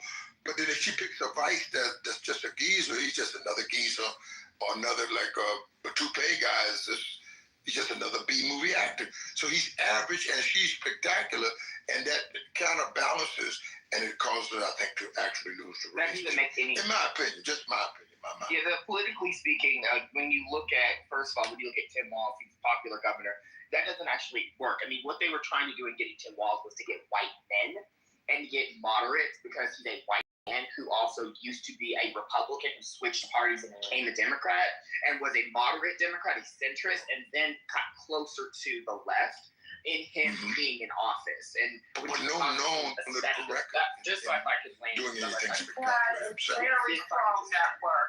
When it comes to Tim Walz, that was why he was selected. Shapiro wasn't selected because he is a Zionist. And Buttigieg was not selected because he was a and she is a black Asian woman. So it's like, of course, you're not going to put a diversity ticket all there. You are going to go after a white man. Sure. That's just like logical. Now, of course, there were possibly other options, but when you look at the Midwest is the way to win the presidency. That would be Wisconsin, Michigan, and Pennsylvania, which have voted with each other and in concert with each other since 1969. So guess what? If you can get someone who can appeal to the Midwest, hokey white men, that the theory is, okay, maybe you could win. The better choice would have been Shapiro because he could win you PA. However, he would have maybe lost you a lot of support in Michigan because of the fact that he's a Zionist and there's a large portion of Arabs there. So it's complicated politically. So she was smart to pick Walz. Unfortunately, Walz was a pussy and did not want to debate J.D. Vance. He wanted to compliment him. So you had that. The bottom line is that she should have had longer than 107 days to run. There should have been a primary. She probably would have won the primary, and Biden should have never ran for re-election. That is potentially she could have picked maybe a blue collar Democrat that had a little shine, and there's several out there. I mean, it's just so then it goes on to her decision making. So that's where you can from Truman Eisenhower to this hour. I will assure you that there were just a gambit of choices that would have outshined the wooden tooth governor from. Who was a better choice for VP? Many. I mean, she could have picked Hakeem Jeffries on your board. Why would you pick a New Yorker? Why would you pick coastal elite? Why would you pick a Boston? Matt, just let him get it out. Matt. No, don't go nowhere. Don't go nowhere, Matt. And there were in Virginia and other spots that Demi from Florida was shining. So people with skill and articulation, people are able to get their political message over, and I don't think he was very well endowed intellectually to take his political message to the top, at least. Are we really talking about anything with Donald Trump in office? Hello? Wait a minute, what's going on? Wait a minute, hold up. I don't know where this conversation is going and spinning. We're gonna bring it right on back. All right, Uncle, you gave your piece. Land your plane. We're right on top. Well, I'll put a link in the chat and I'll land my plane saying my. Peace out. Peace out. Matt, where you go? Come back. I'm so sorry. Congressional Black Caucus, please be there. We'll be there Thursday and Friday, and they'll have good stuff, even a hip hop part of it. But we're going to bring the Cherokee, and the question to Donald Trump is, why did you put the language? Why did you say English now? And the Cherokee has a lot to say about that. So we'll be at the Congressional Black Caucus with Ben Crump, Honorable Ben Crump, Dr. And that's next week, right? It's now, Thursday, Friday. The hip hop conference, I think, is at 2:00 p.m. You don't want to miss that. But you'll get your political issues over on the first day on Thursday. So all day Thursday here in Washington, D.C., you do not want to miss the CBC conference and convention. It's spectacular. All of you want to get your auto, your computer, your AI, ZI, A through Z. Every tech corporation will be there. Your opportunity for jobs, recruitment, just the whole 9 yards. Young to old, everybody bring themselves to the Congressional Black Caucus. So for one, if you have someone from California at the top of the ticket, you do not pick a New Yorker. You need to appeal or try to appeal to the Rust Belt or the Sun Belt, or if you want just the Midwest in general. So you wouldn't be going, if you went after someone in VA, who are you getting? Tim Kaine again to lose? I'm just saying, Tim Kaine again, Mark Warner, they're not getting you anything. VA is no longer a state you're going to really try to dig a nominee out of. I think Abigail Spanberger could be a great VP choice since you only can run for one term and you can't do 2 consecutive terms there for governor. So if she wins right now, yeah, she could be an interesting choice for VP, maybe, depending on how well she governs the state for these 4 years, right? But realistically, you also don't get someone from New York. Hakeem Jeffries is trying to be speaker. You go pluck him from that house and he doesn't even appeal to New Yorkers. His national profile is, I'm trying to be speaker. And people don't like New York in the Midwest. People don't like New York in the Sun Belt. They think these folks are coastal elites. You get someone who feels like they're from where they're from and who makes it easier for you to win, as I stated, those 3 states. Right now, because of how the last census went, the easiest path for Democrats is the normie blue states that you win and the 3 swing states of Wisconsin, Michigan, and PA, which have always voted with each other for the last 50 years. So you get a Midwestern guy, right? Or girl, or whatever. But if you're a Kamala at the top of the ticket, a Black Asian woman, you're probably getting a white man to be your VP who can appeal to those folks. Now, you could have got Pritzker. I don't know if Pritzker would have really got you those 3, to be honest. He would have got you a lot of money. Maybe he would have been a better choice than Tim Walz, but arguably Shapiro would not have been because of where we were at with Gaza.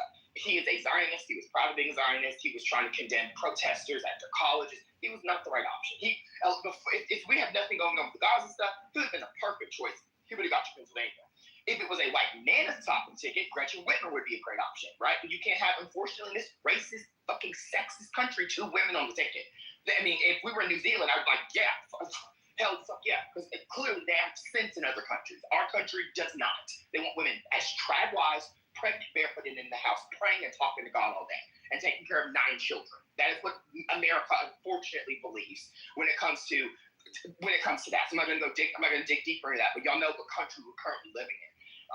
Charlie Kirk's America.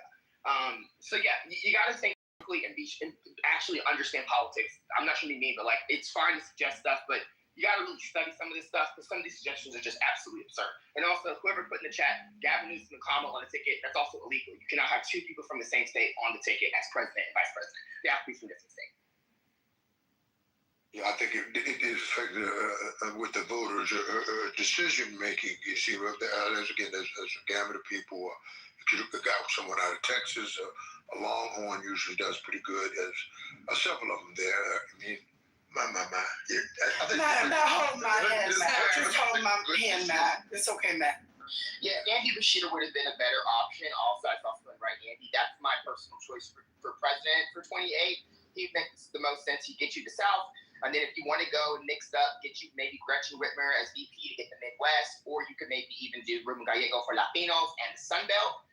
or John Ossoff. He really want to get the Sun Belt. And the South is young, smart, people like him. And this is, of course, if he wins next year, re-elect Georgia, and also if Georgia gets a Democratic governor, because guess what happens if he is VP and they win? That if it's a Republican governor in Georgia, they replace him with a fucking Republican, and it makes it impossible for them to govern in the Senate. Because we'll more than likely have, as Democrats, a 50-50 Senate in 2028, based off of what a lot of folks are saying in terms of just like probability. So you don't want to pluck a Democrat out of the Senate and throw them somewhere unless there's a Democratic governor in their state that can appoint a Democrat to sit in their seat. So that's what look at California. That's how we had, I forgot her name. She was the one that Gavin Newsom appointed to fill off Kamala's seat before, obviously she didn't want to run for re-election. And we saw, LaFonza. Seat. There we go. All right, LaFonza, yeah, who I also thought should have also run for governor, but she didn't want to, so there's that. But yeah, so that's how it works. I just, I get it, naming people that are cool, but we got to be strategic here. We're not in the same country we all thought we were in 2024. We're clearly in a very strange world. Strange new world, strange old world, strange racist world. So that's all I want.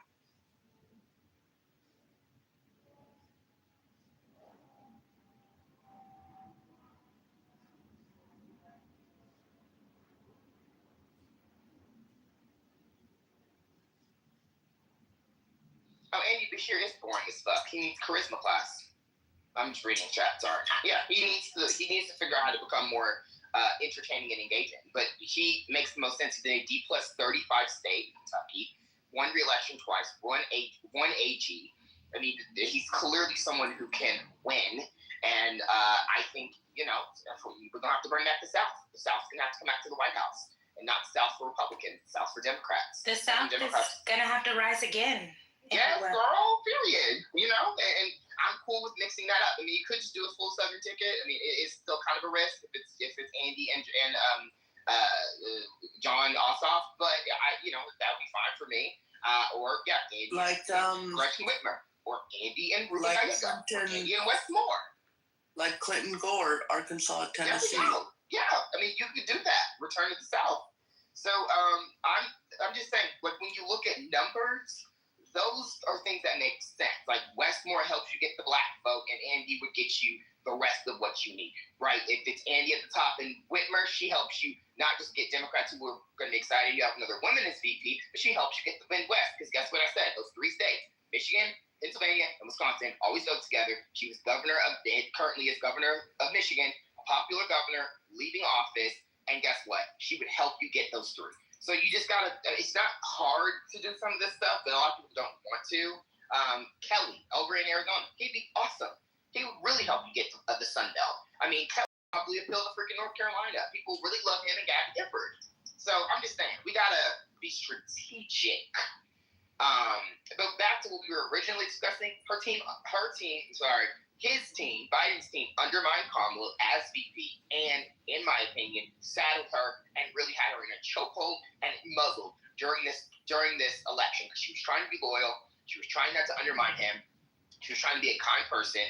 And unfortunately, she did not have enough of an identity or brand that fucking administration would allow her to have and carve for herself because it would, quote, make Biden look weak. You have an 80-something-year-old man. Get over it. Yeah, I think part of what also happened with her was I actually thought she ran quite a good race in the beginning, and then just the wrong consultant, wrong strategist got in there and was like, "Yeah, you should definitely spend 6 days." Pivot to the Chinese. Like what the hell? Yeah. And I think Tim Walz, frankly, in his ridiculous debate performance, is part of that too. They told him to sit down and stop doing the thing that actually made him popular during the cycle, which was the whole weird thing, talking shit about Republicans, while also pivoting towards like more of a, let's be weird and like actually be together, which I thought was a message that was working. And then it was like, oh no, this is working too well, let's undermine it. It's never made any sense whatsoever to do that. Like, you've got momentum, you're actually building something, and then you're just going to undermine it. And I honestly think, and Kimberly was saying this before too, I think like the Mike Donalds of the world, the Anita Dunns, all of them just were like stuck in 1996. or some year that's like long gone in a politics that no longer exists, and it just absolutely sabotaged him. Because she got close anyway. This was not a massive win. Your Honor, it's kind of like you said with that with what you posted up there about like how when they move further to the left, they do a little bit better. Because I honestly think the reason behind that is if you move more to the center, for those people that are on the fringe about voting, it makes both sides really look more equal than what they are. And that will, depress the turnout. And I think that hurt. I think if Gaza had not been such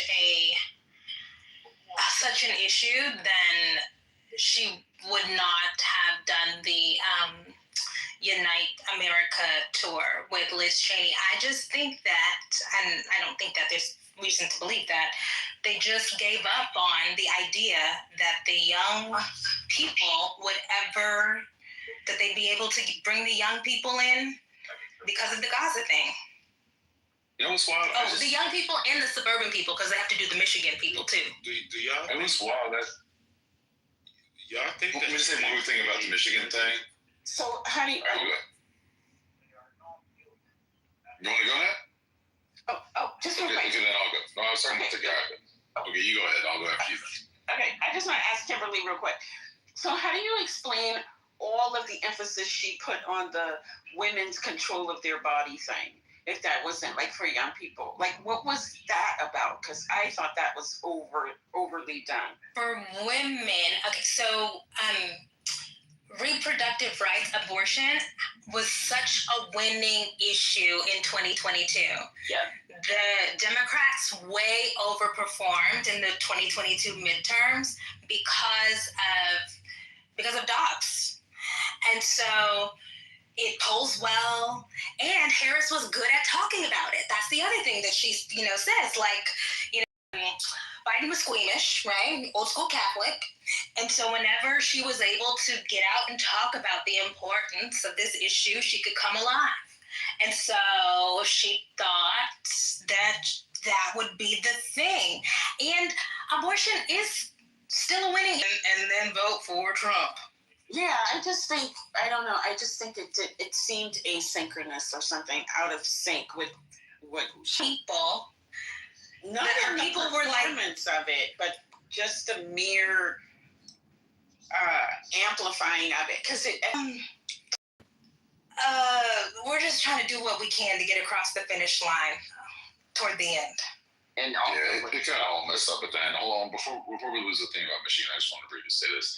I saw some basically some political operatives from the Muslim American community speak the other day, and I was actually really fascinated at how much Muslim Americans actually voted for her. It's way more than I thought. Like there was I forget the exact number. I think they worked it out where if every single Muslim who voted, uncommitted in the primary had voted not for Harris, just like for anyone else, either leaving it blank, voting for the opposition, voting Jill Stein or whatever, it still would have been something like 65-35 in that community. Really, really fascinating. I wish I had a link or something to it, but it was just that sounds low to me. That really surprised me. They all low. Maybe I just don't know enough about this, but 65-35 still seems kind of.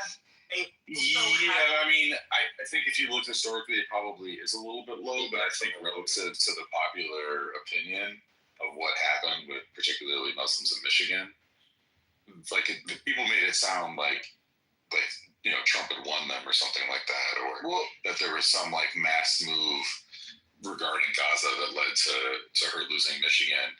And if that happened, it didn't happen in the Muslim community, and that's what I thought was interesting about it. I'm not saying there was no movement, but it wasn't like people have been talking about.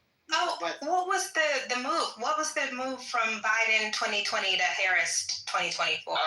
Biden overwhelmingly won in 2020. He won the end of it. I'm gonna say real quick with Latinos, in comparison, she won Latinos, but we all talk about how Latinos went to Trump, and that's actually categorically not true. She actually won Latinos, but the margins, the gains he made were so significant that yes, even though it could, I don't remember if it was 55, 45, or if it was 64. I don't remember the exact the numbers, but yeah, it was way more than a Republican had ever won them. So it did tip, unfortunately, in Michigan, tip the election for him. She lost by 80,000 votes in the state. Like, correct me if I'm wrong, I think the only demographics that Trump really won were white men and women. And young white men. The virtue signaling of the white lefties suppress the vote for many people on the left and suppress turnout.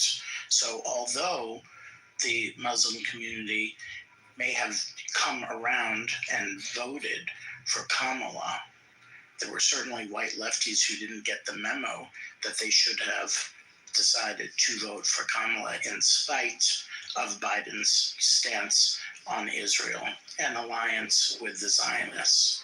And those white lefties, I'm going to continue to hold smoke for them because they were fucking an embarrassment in the last election. Thank you. I wanted to go back to something that Kimberly and Dr. A.G. were naming regarding abortion, and Kimberly definitely touched on it, but I wanted to just expand regarding the split ticketers. I mean, you had abortion on the ballot for Missouri, Florida, like 4 states or something, and all those white women did is said, okay, cool, yeah, I want my abortion, but I don't want Kamala. The Democrats have to stop thinking that split ticketers don't exist, because they were split ticketed more than they split ticketed before in this last election. Well, to be fair, they should have not put it on the ballot. I mean, I'm just saying, like, these activist groups should have not done that. They should have said, we're going to let the election be what can help you all determine or protect or not protect those rights. Because if you're doing it, I'm saying strategically, because all they're going to do is say, I want my ballot initiative to be what I want it to be, and I don't want her because I don't want her other colors. Especially if you're a single issue voter. I mean, this was split ticket. They'll whole article about it. And they locked up. But what about like Arizona, right? So in Arizona, we get yes, abortion, yes, Gallego, no Harris. That girl's unfortunately, that's Carrie Lake being an unpopular loser who lost already and came back and lost again.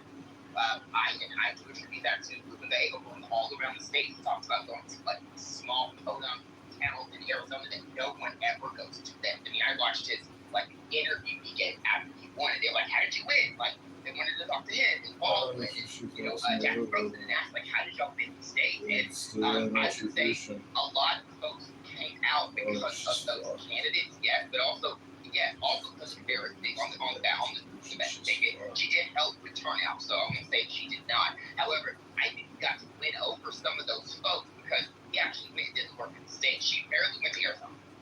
She barely went to Nevada. That's a good point. She barely was there. She was up and down, going to North Carolina, going to Georgia, going to Pennsylvania, like 12 times or something. Like she was focused on the blue wall. She was not focused really on the Sun Belt until the very end. Things are good. Things are good. Things are good stuff in these other places, and that's the problem. I mean, she didn't have enough time, and I'm not gonna, but she was undermined by these idiots. He should have been what he said he was going to be from jump and one-term president. He should have been setting her up after the fake red wave that didn't happen in 22. And by March, she should have been pre-campaign. We know Kamala pre-campaign. We know she was dragging Brett Kavanaugh.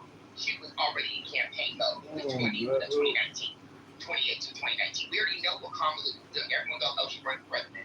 We already know what's going on. So I think Roy Booker said this is my gladiator moment or the fuck he said. Like, we knew what was going on. But these folks are like overachievers. Kamala would have made sure to define herself, to brand herself. She would have been out there in South Carolina. She would have been Iowa. She would have been Hampshire. She would have been all over. She would have been all over the Sun Belt doing her thing.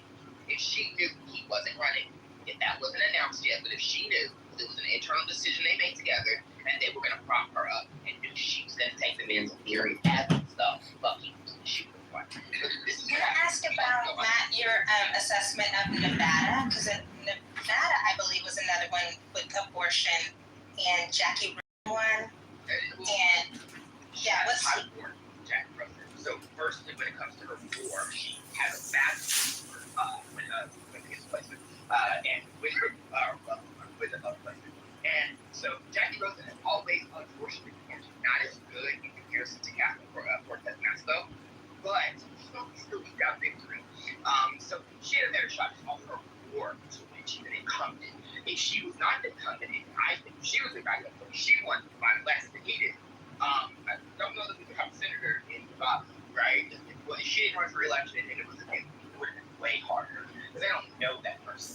Kamala, unfortunately, she didn't go to Nevada but like once or twice, and unfortunately, she didn't have enough time.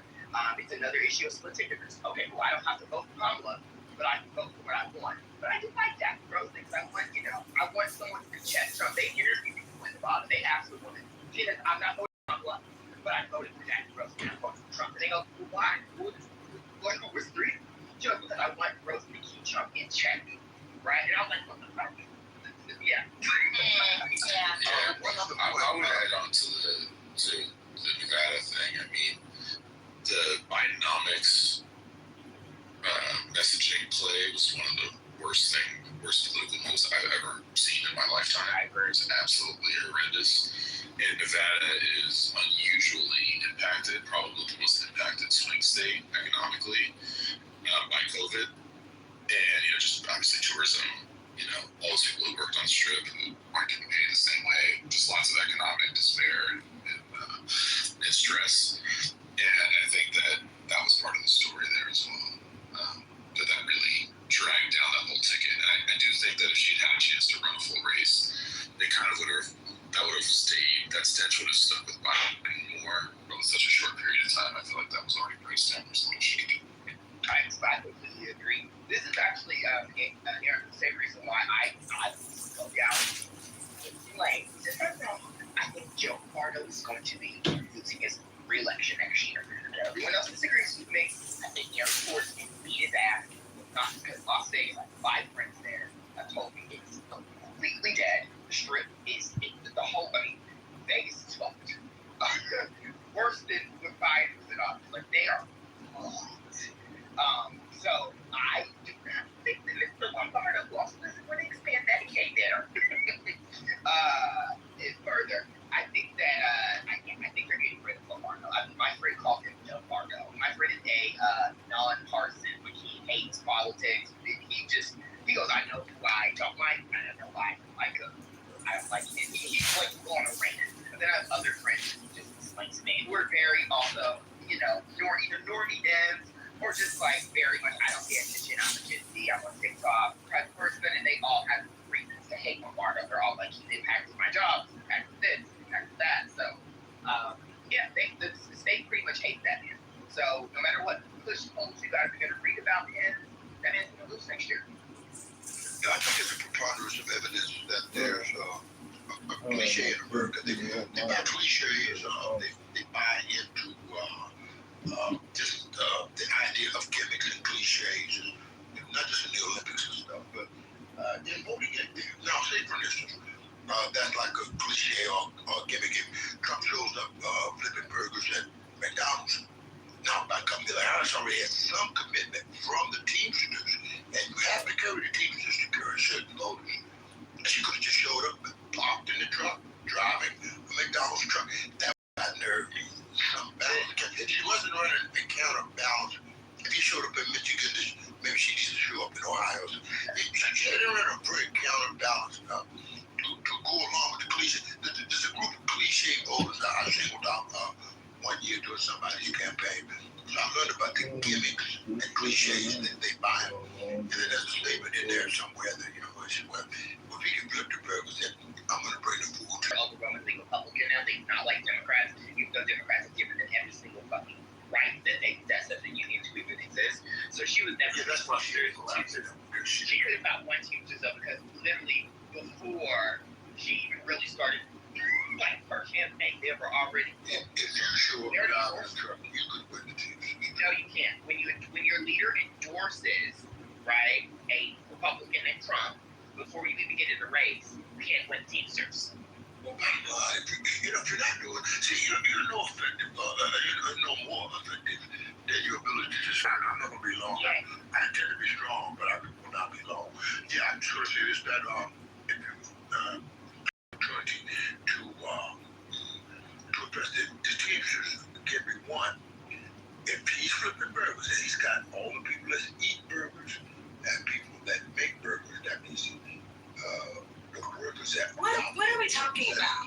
Education. I'm just talking about the teams just in a way to win if you just showed up in a truck, not even necessarily driving the truck. That would have been a percentage of the vote. Because American voters buy into cliches and gimmicks. That's how glad I'm playing with the back. Joe the plumber. This kicking Joe the plumber. Yeah, do the Teamsters work at McDonald's? The Teamsters don't work at McDonald's. The Teamsters are not burger flippers at McDonald's. Those are regular employees. For the food and everybody. The Teamsters are like the drivers. Like, they drive shit. They build it. Like, what are we talking about? Like, that's not how they use it. I work If you show up to a job, this is an example, sir. It works. Only an example now.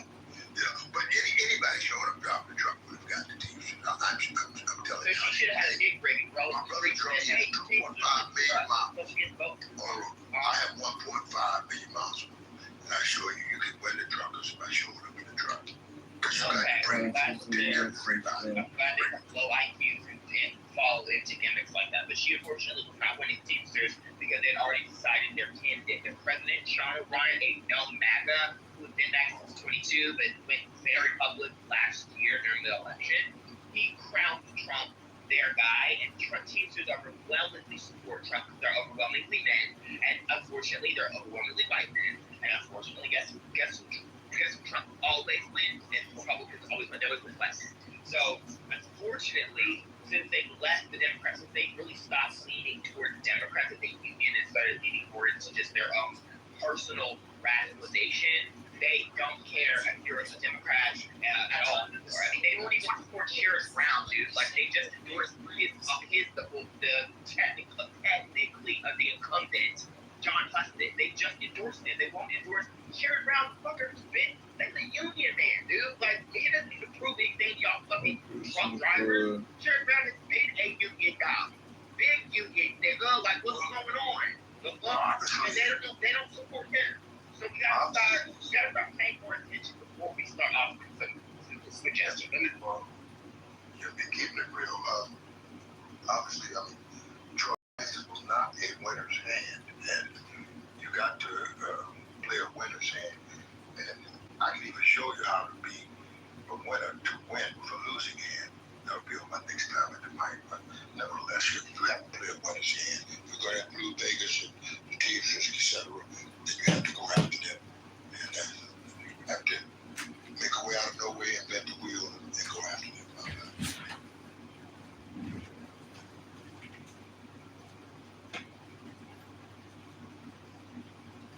There's a preponderance of evidence they're definitely not going to come to you.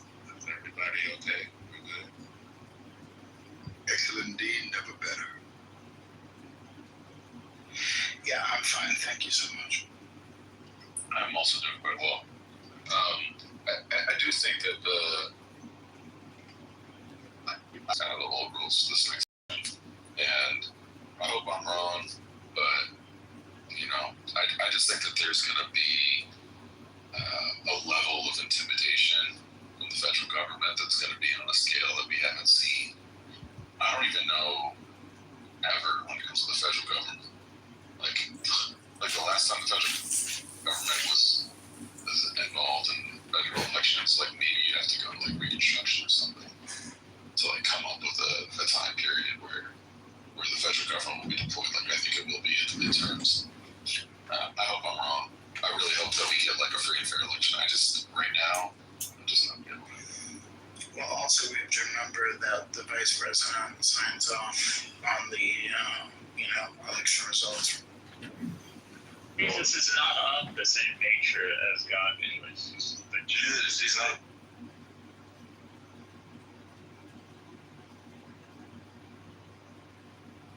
They're not going to come back to the Democratic Party. What are they doing for those people? My contention is, there are people that would say that they're not doing anything, but that's. No, I'm not saying about people. I'm talking about you and Amari. I'm answering the question. I'm answering the question. If you don't want to shout over me while I'm answering the question. Babe, I'm not shouting. I'm not shouting. Okay. Well, I'm just trying to answer. Just think I'm a Latina and say I'm spicy. Okay, go ahead. No, I don't create those tropes. But again,